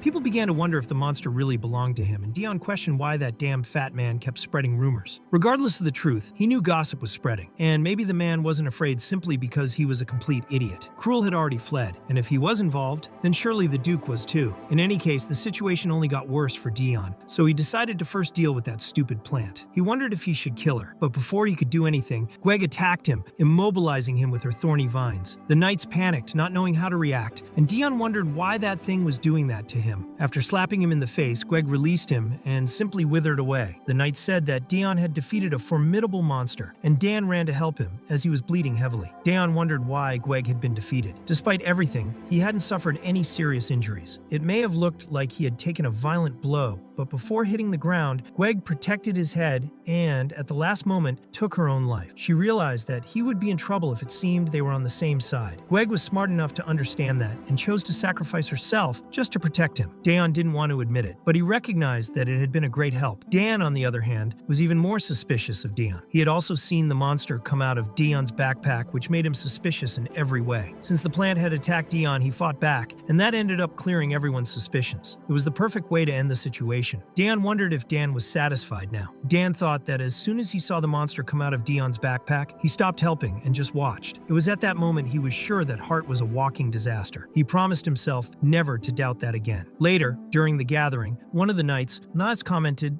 that there was something off about that so-called distant cousin. He had hidden the moment Daeon was ambushed, all to save his own skin. The nobleman thought he needed to get out of the Hart mansion as soon as possible, or he'd end up dead. He was starting to believe that the rumors about that place were actually true. After defeating the monster, Daeon approached him and asked why he hadn't gone back to the Hart mansion yet. He said he had already cleaned everything there, even painted the walls with blood, and warned that an extra cleaning service might be needed, since there might be spirits and victims wandering the halls. He said that if the man didn't want to help help with the cleanup, he better stop pretending. Daeon managed to scare him successfully. It was at that moment that His Majesty the Emperor appeared and asked if everyone had enjoyed the competition that had been supervised by the prince in his name. He commented that there seemed to have been a small disturbance, but in the end, everything turned out fine. Eduardo then announced the winners of the competition. Cruel Heart had hunted 4 monsters, placing 3rd. Ophidius hunted 5, placing 2nd. And for some reason, Dion came in 1st place, even though he didn't understand how that was possible. In fact, he had only killed 1 monster. Eduardo explained that since that plant monster had been discovered for the first time, Daeon had been awarded extra points. Daeon thought he didn't need that useless reward. Eduardo announced that with that, the hunting competition was officially over, but there was still something important to declare before the banquet. He stated that although the empire was at war with several nations, there was now something far more urgent. From that moment on, all conflicts between the human kingdoms would be suspended, as everyone would need to unite against the demon kingdom. The demon king himself had declared war, and this situation could no longer be ignored. One of the nobles asked if Eduardo believed that the other human kingdoms would accept this decision, and he replied that they would have no other choice. According to him, that was the only country in the entire human world capable of waging war against the demons. Daeon found that very strange. He himself hadn't considered that some humans might end up allying with the demons. The demon king had accepted him even though he was merely a human, and even appointed him as commander of the Zero Troop. He showed no prejudice or ill will toward humanity, which indicated that if someone proved their worth, the demon king would accept them by his side regardless of race. Daeon wondered if Eduardo was ignoring that possibility. Later, when they were alone, Eduardo commented that choosing scarlet clothes for Daeon had been a good idea, as they suited him. He said it would be disturbing for the other nobles to see him covered in blood. Daeon thought that, indeed, he didn't want to end up soaked in blood either. Eduardo explained that he had summoned him privately to discuss another matter. But Daeon got briefly distracted observing the gloves the Emperor was wearing, until he returned his attention to the conversation. Eduardo already knew everything. His ability to decide what to listen to and when was simply phenomenal. He stated that he believed when it came time to make an important decision, Daeon would be present, and then asked whose side he was truly on. He reminded him that he had given him many opportunities about to that point. Daeon Hart, the same man who went on a monster subjugation mission and returned with the corpse of a hero. An impressive feat, but one that had also left him deeply shaken. Eduardo knew that Daeon had not suffered any fatal wounds, even though he returned covered in blood. He also knew the seal around his collarbone was a curse placed by the Demon King himself. At that moment, the Emperor asked whether he had found a way to remove that seal. Daeon replied that he believed he would have to return to the Demon Kingdom to do so. The Emperor had never imagined things would take such a turn when he sent him back to enemy territory. He hadn't expected Daeon Hart to act so cleverly behind his back. He had crossed the Demon Kingdom trying to nullify the curse, but failed. Even so, he returned unscathed, and it was the Demon King himself who sent him back. Eduardo considered that he might continue using him as a spy. That way, there would be no loss. But at the same time, he found it all very suspicious. He wondered if the Demon King was sparing Daeon on purpose, and began to reflect on what exactly he stood to gain from that. The information Daeon had brought from the Demon Kingdom was far too detailed for an ordinary person. Only someone very close to the king could have known those things. And then, as Daeon Hart came and went from enemy territory, rumors began to spread about a new commander called Zero. The Emperor connected the dots and understood that Daeon was not working just for the Empire, but also for the Demon King. He was a double agent. Eduardo asked if he needed one more chance, but Daeon stated that, despite everything, he had never lied to the Emperor. Eduardo agreed and said that it was precisely for that reason he had allowed him to choose his own path. He thought it would be a shame to kill Daeon. He wasn't on the side of the Empire, but neither was he necessarily on the enemy side. And even so, he wouldn't reveal anything unless pressured. He might act on his own initiative, but he would also obey orders. Despite the misunderstandings, Eduardo acknowledged that Daeon was extremely talented. He knew that he would be the most useful piece in the war. To him, the one who wields the sword is its true master. Thus began the game between the Demon King and Eduardo, with unspoken rules that were clearly understood. He was certain that the Demon King had thought exactly the same way. The game was about who would use Daeon Hart better, who would draw him to their side first. That was the contest. And if Daeon chose a side, the real question was, how quickly would the opponent notice? Daeon would be the next participant in this great game. Eduardo declared that whatever the curse was, it would disappear if the Demon King were killed. Everything Daeon had achieved so far was right there, and the Emperor was sure that there was a purpose to the birth of every person in this world. It wasn't possible to live only in darkness. He said that, as a human, Daeon should remain with the humans. Daeon reflected that he had lasted a long time,